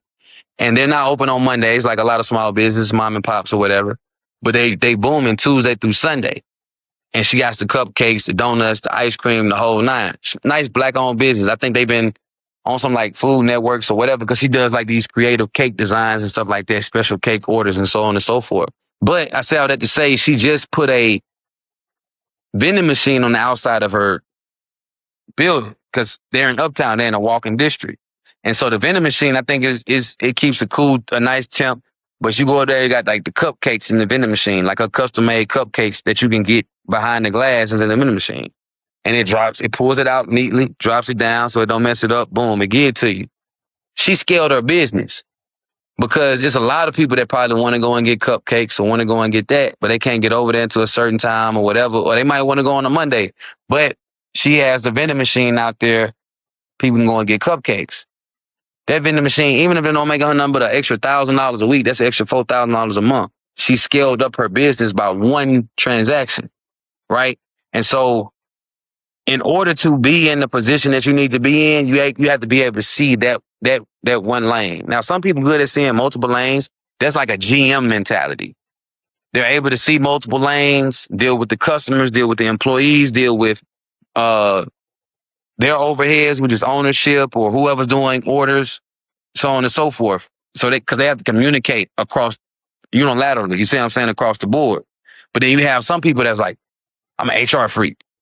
I need to sit at the table and they're going to, if I'm responsible for making sure we got the right employees, well, God darn it, I'm gonna be the best person. You know what I'm saying? They can do that. That's my focus. I don't care about nothing else that's going on for the business, but make sure we got the right people in the house. Then you got somebody that's all on the numbers. They do the financing part. Like, so all those departments, when you have a large scale business, play a very vital role. When you have to do all that stuff yourself, man, it was times where I was picking up the chicken, you know what I'm saying, helping clean the chicken, dropping the chicken, taking the chicken out. Like, the only thing we didn't do was raise the motherfucker. Feel me? Like, shit, you know what I'm saying? Like, all the way from the chicken when it was raw to the point that we sold it. I literally probably was the person that went to the store and bought it. I brought it into the back of the kitchen. Somebody else probably cleaned it because when I dropped it off, they probably got it ready. But then my cook might have showed up or whatever they was on. I might have had to be the one to cook it and drop it. So how did you? I done had situations where I ain't got no serve. I got to take the chicken straight to the right. So that's what I'm finna ask you. How do you go about picking shelves? I never really had to. I just went through a process with it with the new spot in Huntsville called Sizzle. And that was a challenging process, but we figured it out. I mean, so one thing that I did use when I just did this Sizzle thing is I went different. I used my resources. I used the Indeed app. And so when I used Indeed, I started getting inquiries. And these are from strangers, people that's on the app, right? It ain't like you asking around town or asking for a friend of a friend, or anybody looking for a job. Them the people that you really don't want. Like, that's why referrals are important. Referrals are not just referrals so people can tell you that they recommend somebody. Referrals are also referrals so if a certain person referred you, then I probably don't want to rock with you. Referrals can give you information before you get the information. Oh yeah, who referred you? If somebody that was a scammer, that's like, say if you was sitting in some role, like, oh, who referred you? You might be in a banker in a bank. Oh, he a scammer. Who referred you? Oh, he in construction. Maybe he's in construction. Hey, come on and sit down. Referrals can put you in that scenario. You can see the information before it gets there. So I say all that to say, man, you got to have, for turnover, you got to have the right structure. Business has got to be structured out right. And like as Black people, we don't know that because we didn't go to business school. You know what I'm saying? Like a lot of people didn't even go to school or college. I'm not saying that you had to go to college in order to learn the numbers or structure a business. But this information, these talks that we have and all these folks talking on these podcasts, it's crazy. I don't even listen to podcasts. I might catch snippets. You know what I'm saying? Like when y'all chop this up and I get. Right. Because that's how the internet works. But the only reason why I don't, because I try to pull myself from the internet because I go off in that rabbit hole. Next thing I know, I'm just sitting around you know what I'm saying? Like distracting myself. And I look at podcasts like books, like they full of information. But one thing I told myself a long time ago, which is my own journey, and I'm trying to work myself out of it. I'm like, man, I got so much information stored that I haven't used. What am I keep reading this get rich book or this implement this book or this? Like, if you keep piling up information and you're not using it, you're going to put yourself in an overload. Clear out the cache and just be like, all right, well, you know what I'm going to do tomorrow? Tomorrow, I'm going to master understanding market rate. Yeah. How that applies to my life. You see what I'm saying? You got something, Bill? Nah, just hyper focus what you're saying. You know, because people love to say knowledge is power. It's like, no, knowledge is potential, right? Until you act on it, that's where the power lies. And if you got to overload information, like you said, man, what we doing here? We just reading and wasting time. That was a bar. Reading a book. That was a bar. Yeah. Some people do get stuck in research mode and they don't actually move into taking action. Absolutely. And that in itself, and some people, I think some people's problem is they do have a fear of, it's a comfortable feeling of I am doing something by studying it, but when it come to actually, just like Smooth say, boots on the ground and just doing it. Sometimes some people are paralyzed. Maybe I don't know if it's fear of success or just fear of maybe failing. Yeah. Yep. Absolutely. Yeah. And I think just once you out of grade school and once you're out of grade school and collegiate level, you're doing all this, obtaining all this knowledge. Like, what are you passing? A lot of people can pass a test, but like they don't. You know what I'm saying? That's where it ends and begins and ends. Like, what's next? Yeah. And is this knowledge going to actually be directed at what I'm trying to pursue. Again, knowledge is cool, but if I have a restaurant business, but I'm reading books about, I don't know how to do stocks in this day, and it's like, bro, why? Like, why am I doing this? Like, why do I need to gain this type of information? So, absolutely, what you saying, 100% makes sense. Not only that, you might have somebody who may not even be as talented or smart as you, but you so busy focused in the book, and they just get to it. You know what I mean? And they end up blowing past you. Yeah. So I've heard of those And type of situations before too. I can speak on that, dog. Like just the idea of like, bro, like, a lot of this shit is just about starting and learning as you go, as Chase talking about, you know what I'm saying, bro? Like and I mean, it's the same with school. Like, I don't give a fuck how much you read. I don't give a fuck how much somebody done told you something about how something is supposed to go. It don't fucking matter until you in the shit and you can like really see what the fuck is going on. You know what I'm saying? So Experience, Yeah. experience. I think like what Chase was saying also, like cause he was saying like he merged the two lanes together, like the streets. Well, I'm not trying to paint you as a street guy because you say you're not, but learning from that aspect, and you went to the school of business.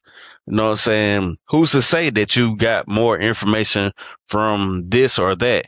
You know what I'm saying? So like shit, a guy that was like good with money, or like just a hustler, you might merge that with Socrates. And motherfucker, you ain't really you don't have to necessarily have to read what Socrates has wrote to be like genius in this atmosphere, because like some shit becomes outdated, but you just oh shit, I grabbed this from that from this, and Yeah, it translate. you Yeah. feel me? Hell Yeah. yeah. I will say though, speaking of knowledge, like, bro, man, you done blessed us, and I don't even know if you realize, yo, bro, like the type of information that you provided today, dog, is invaluable, bro. And this is, man, like I'm over here taking notes when you talking. You know what I mean? Like I got a notepad full of notes over here, bro. Just about, again, learning your audience, and like studying, making them numbers make sense, bro. Real Appreciate shit. you. Real shit. Appreciate And I wanted to say something too about when you talked about commercial real estate, and I found this very interesting because a lot of restaurants and stuff is becoming very minimalistic.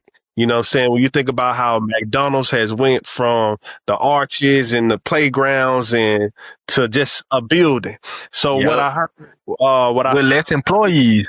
what I found out is that it's about being able to sell that commercial real estate to the next person, because that McDonald's might not be there in the next 5 years. So you might want to be able to sell that venue or sell that place to Chase, you know what I'm saying? Or to a bank, or to some other type business. A nigga don't want to be at a Chase bank, and you got motherfucking Pizza Hut, you know what I'm saying, on top of the building.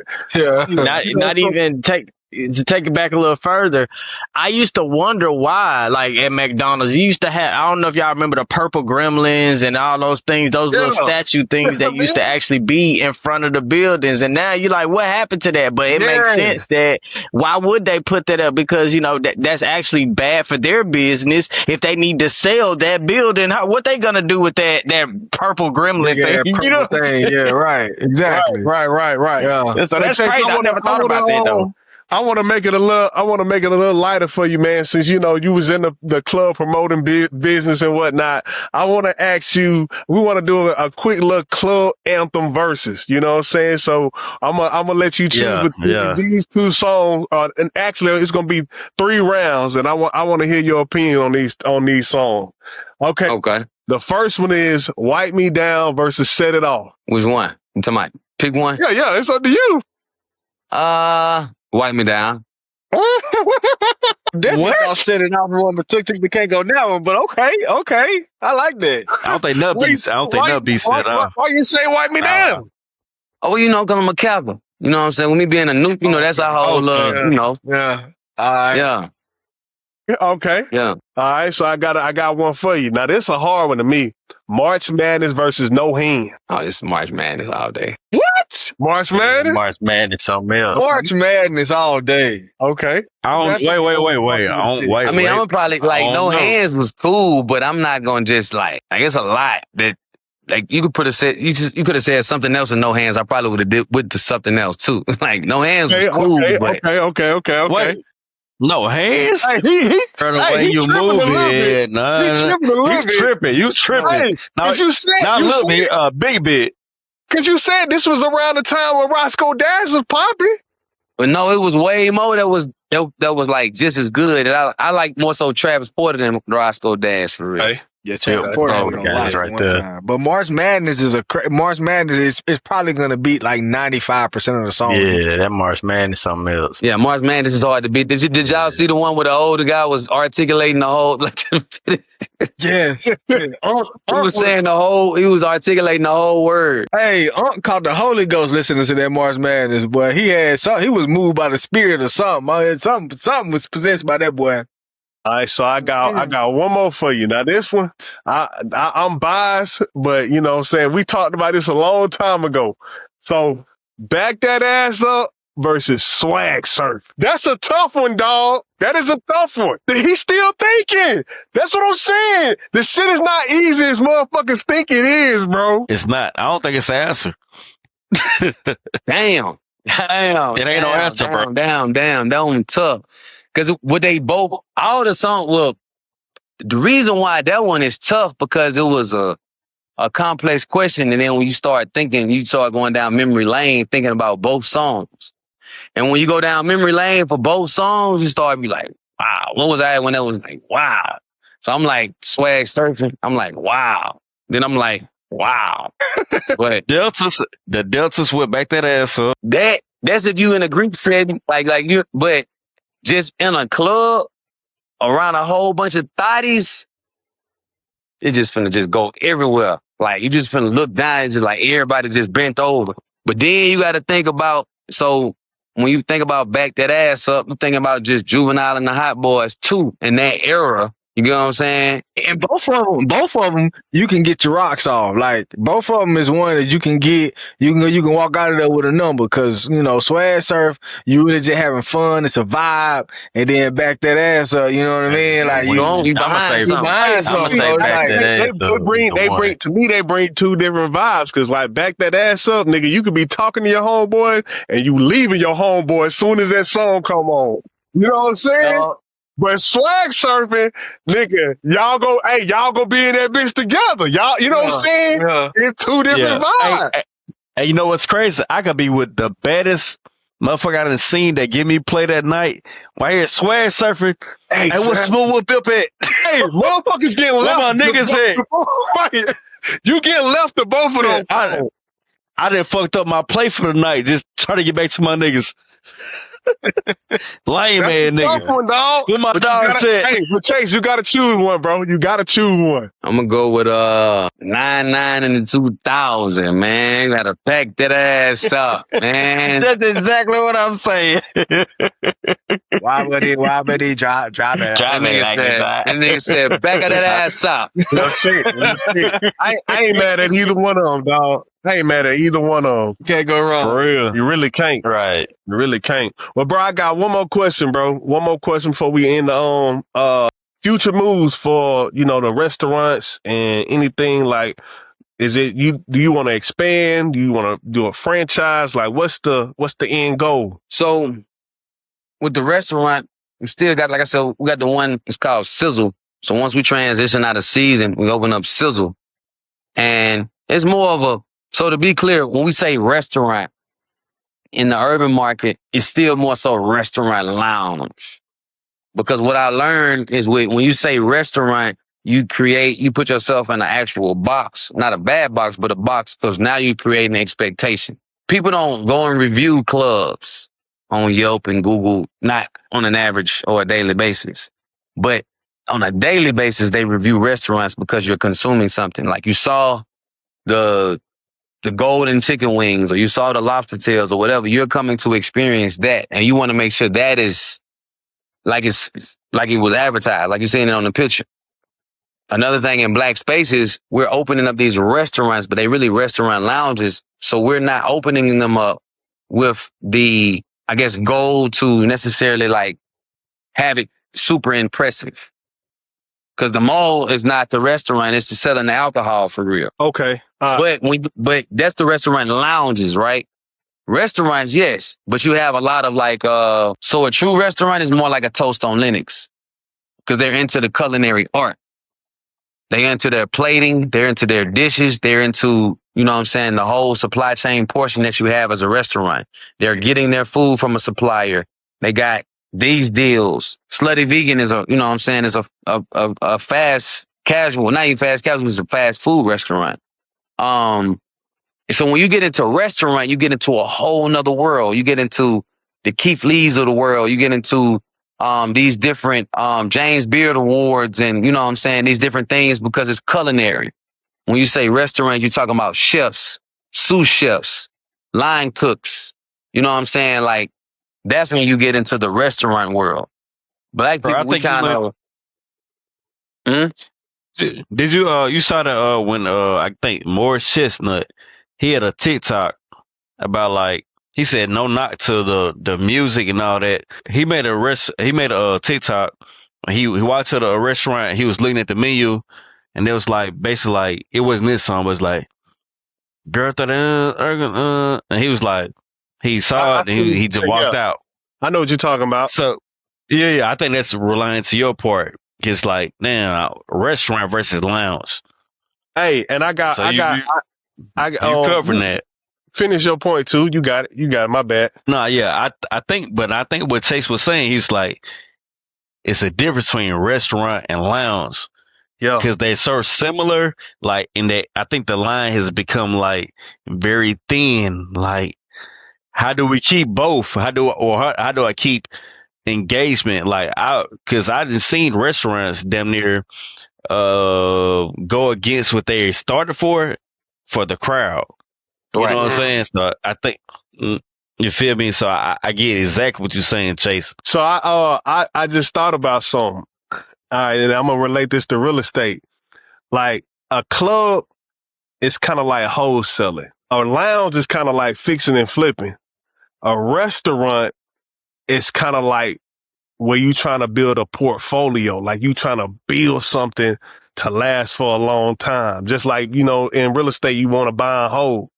You know what I'm saying? So like, you kind of like broke it out down in like all three of those stages, like that I never thought about for real. You know what I'm saying? Yeah, because when people get to restaurant, they just looking like, so when black people, we open up these restaurants, we're still doing it, like I said earlier, without the right resources. We're only opening it up enough to get it open. We're not getting the funds to open up to actually run it, to get the right HR, to get all the right functions. Because most successful restaurants aren't opened by businessmen. They're opened by people that are into food, chefs, cooks. And they get a businessman like myself that comes and partners with them that's able to take the business and handle it, and they go and focus on the art, which is the food. So when you get into the restaurant industry, restaurant can be seen as an art because you're doing it based off your chefs, depending on what level of dining. You got fine dining all the way down to fast food, fast casual, you know what I'm saying, the whole nine. So you got categories of restaurants, you know what I'm saying, to that point. So when you see these restaurant lounges, they really a club. They got food. Or they really a bar. They got food. No matter how good, because black people can cook, right? So of course, if you go to Season or these different places, Toast on Linux food is good, but I guarantee you Magic City food just as good. And it's inside the club. But do you care on how it come out? No, it's in a to-go box. You still paying the same price because of where you at, the environment that you in. But they're not focused on, we're going to put this portion on and make it good. And they smacking this shit on the grill and sending it on out there to you. Dub. So it's on the black side, like a lot of people get caught up on the restaurants, people that's being good, but you have to really look at how they going about their operations. And the best example of a restaurant, or one of the better examples of a restaurant, is like a Toast on Linux. You know what I'm saying? Because they pay attention to details. They got the servers, they got the bartenders, they got the cooks, they got the bus boys, they got the whole thing. You go in there, they got the line waiting. You got to put your reservation in. True restaurant. That's how a restaurant on some niggas supposed to look like. Yeah. Now it can go up. It can go even more upscale. You know what I'm saying? To where it's like you got a black roof Chris experience. And I'm pretty sure it's like some steakhouses, I think that's black owned in Atlanta, like downtown and places like that that's giving you kind of like that swag. But the A, so much the A, it might give you that swag all day long. Then somebody might go in there and throw a party, you know what I'm saying, at 2 a.m. Hey, do y'all know any like black franchise restaurants? Yeah, down here in I think like, well, not franchise. You ain't talking like a spot like that have a wing spot or something like that. You talking like Yeah, I'm this? talking about like shit to Here, export there, like a roof, yeah. like a roof Chris. Do we have? Nah, nothing on that level. Yeah, for sure, for sure. Bro, this is spot. Hold up, man. I'm looking for it on TikTok, man. It's that they got one in Chicago. I think they actually got one in maybe Dallas or Houston. It's this. Shit. It's a black-owned spot. Y'all heard about Jerk 48? Jerk 48. I Yeah, hadn't that's heard in about that. Chicago. I know that corporate. He always incorporate them in his videos and stuff. I know they big out there. Yeah, okay. But outside of that, I don't know nobody like for real around where I'm from. I mean, that shit crazy. I mean, this is another thing I never really thought about. Like, we talk about stuff that like, black people don't really have, but damn, like we don't really have, we really ain't even in that restaurant. space. Outside of And I feel like black. I would say black, and I feel like black people. I feel like black people got the best food, but it's like, damn, we don't really. We do. We don't have the history on the structure and the business, like how you form the business and actually set it up for it to run itself the right way. Mm-hmm. All we know how to do is trap. You know what I'm saying? So when you go to the restaurants, they got the good food that's black on. It feel like a trap. Like they just slanging it out. But you cool with that because that's we immune to that. So when it comes down, we don't even know the proper etiquette to go sit down and fine dine. So why would we be the ones that's creating fine dining? True. That's true. But it's not a part of our culture. I just finna say that don't got nothing to do with how we operate. Like we rather wings and we'd rather soul food and you know what I'm saying? Because we grew up on that though. Because Absolutely. so technically that's not it's okay because it's a part of our history. But the reason why it's a part of our history is not as good because a lot of the food we eat is basically slave food. And so that's why we have a habit and an addiction to those particular type of high sodium items and stuff like that. When you look at other races and cultures, they don't even really overeat like that. They stuff come out in small portions. When people go to dinner, imagine you ever took a chick that you kind of got like that ain't been exposed like that before, and you take her to a restaurant and she like, oh, ain't it like that? That ain't enough. They charge there for that. I said, baby, people don't fill their plates up. Just because a plate $30, $40, $50, $60 don't mean it's finna come with a whole bunch. But black people really think that, oh man, I'm paying it's $30, $40. They need to give me a little bit more. Like, no. Now you better put some motherfucking rice on my plate. Hey, bro. Hey, bro. Even this though, I think this go to your point, Chase. I know, like, I've been on dates before, you know what I'm saying? Anyway, been on dates and like, you ever been on a date and a girl like, this is basically kind of like her ideal. The motherfucker just eat probably like a fourth or half of a plate. You like, man, what? And don't want no to-go plate? Man, I did not spit. But it's crazy because like, that's for me. Like, bro, we ain't wasting no food. That's culture. That's just right. Man, I don't know if I can get over that. She been on a date where a motherfucker only eat 1/4 and want to take the rest home. Motherfucker, you better eat this goddamn food, right? Motherfucker. Or we going home together. Right. Hey, these are your options. Pick one. like what we doing? Right. You finna just eat half of this steak? Yeah. Okay. You taking the rest of it to your other nigga? Like what? That's what they doing. They're playing out the whole weekend, man. Right. Yes, sir. Yes, sir. Well, man, that's been an absolutely great episode, bro. We appreciate you, man. I mean, bro, I think that was. I mean, I've yet to hear that type of information. be presented. Just being honest with you, bro. Yeah. You know what I'm saying? Bro, So, Chase, you can't deliver a whole bunch of information, bro. Like, just on so many different aspects, like that I've grew up not even knowing I needed the information.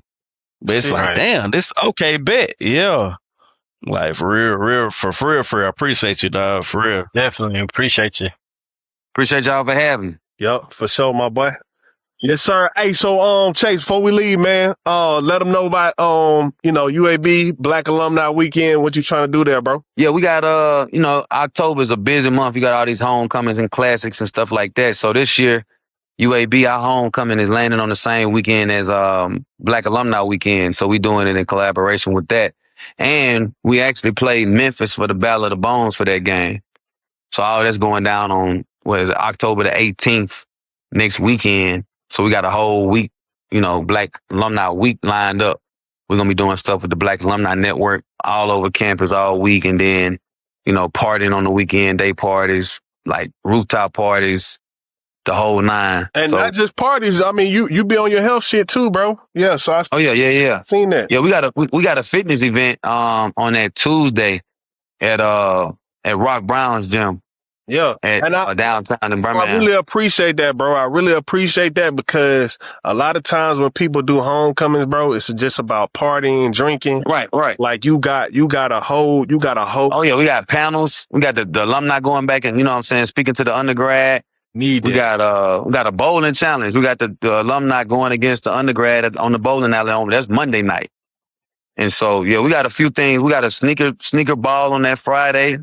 We celebrating the top 25 individuals for year 25. That's on that Friday. And we basically just raising money for the general fund and stuff like that. So, yeah, it ain't just about the parties. You got the tailgates and the parties and stuff going on. But really it's, with us going to a PWI, and not having an HBCU culture. A lot of people, they always had the debate between the PWI. That should be a topic for y'all if y'all haven't already done it. The PWI versus the HBCU thing. And they speak on it and they just be like, yeah. Of course, the HBCU people be like, y'all don't have the same experience as as us at the HBCU at the PWI. Yada, yada, yada. But then the people at the PWI be like, we ain't want to have that experience from what we heard. Y'all wasn't even getting y'all money on time. You know what I'm saying? Yada, yada, yada. And so it just be different because, you have different resources at the PWI. But you also, so one of the things that I share this with y'all and I'll let y'all ride. But my opinion of the difference between the PWI and the HBCU is that at a PWI, you already get a dose of how the real world is. And that means you have to learn how to navigate amongst all these people that ain't in your corner or for you that don't look like you. And they gonna get favoritism with the instructor. They gonna do this, they can do this. But when you show your black behind of the class, it's an issue and you trying to navigate. No help with no advisors for real. Ain't nobody throwing you no job or whatever. You really got to navigate and figure it out.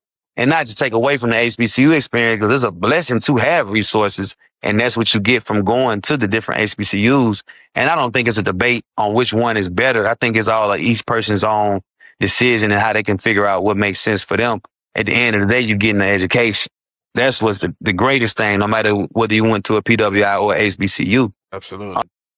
But to that point, you know what I'm saying? That's the scenario of Black Alumni Weekend is basically making sure that since it was a small community and population of the actual overall general population of the student body, we had to stick together. We had to use each other for resources and information and how to navigate or talk to an upperclassman that you take this class and how was this and yada, yada, yada. You feel me? And so once we create our own community, then we want to go back home too for homecoming. We want to go back and be with the people that we went through our college days with and be able to see the people that came after us and to see where the school ends up at or whatever. And so at the HBCUs, you got homecoming. At the PWIs, you got Black Alumni Weekend. Not the same, but just going back and enjoying what was your college years and, a nostalgic experience to go back and reminisce and connect with people. So that's where the whole scenario comes from when we talk about Black Alumni Weekend. Absolutely. For sure, bro. Well, we appreciate you, man.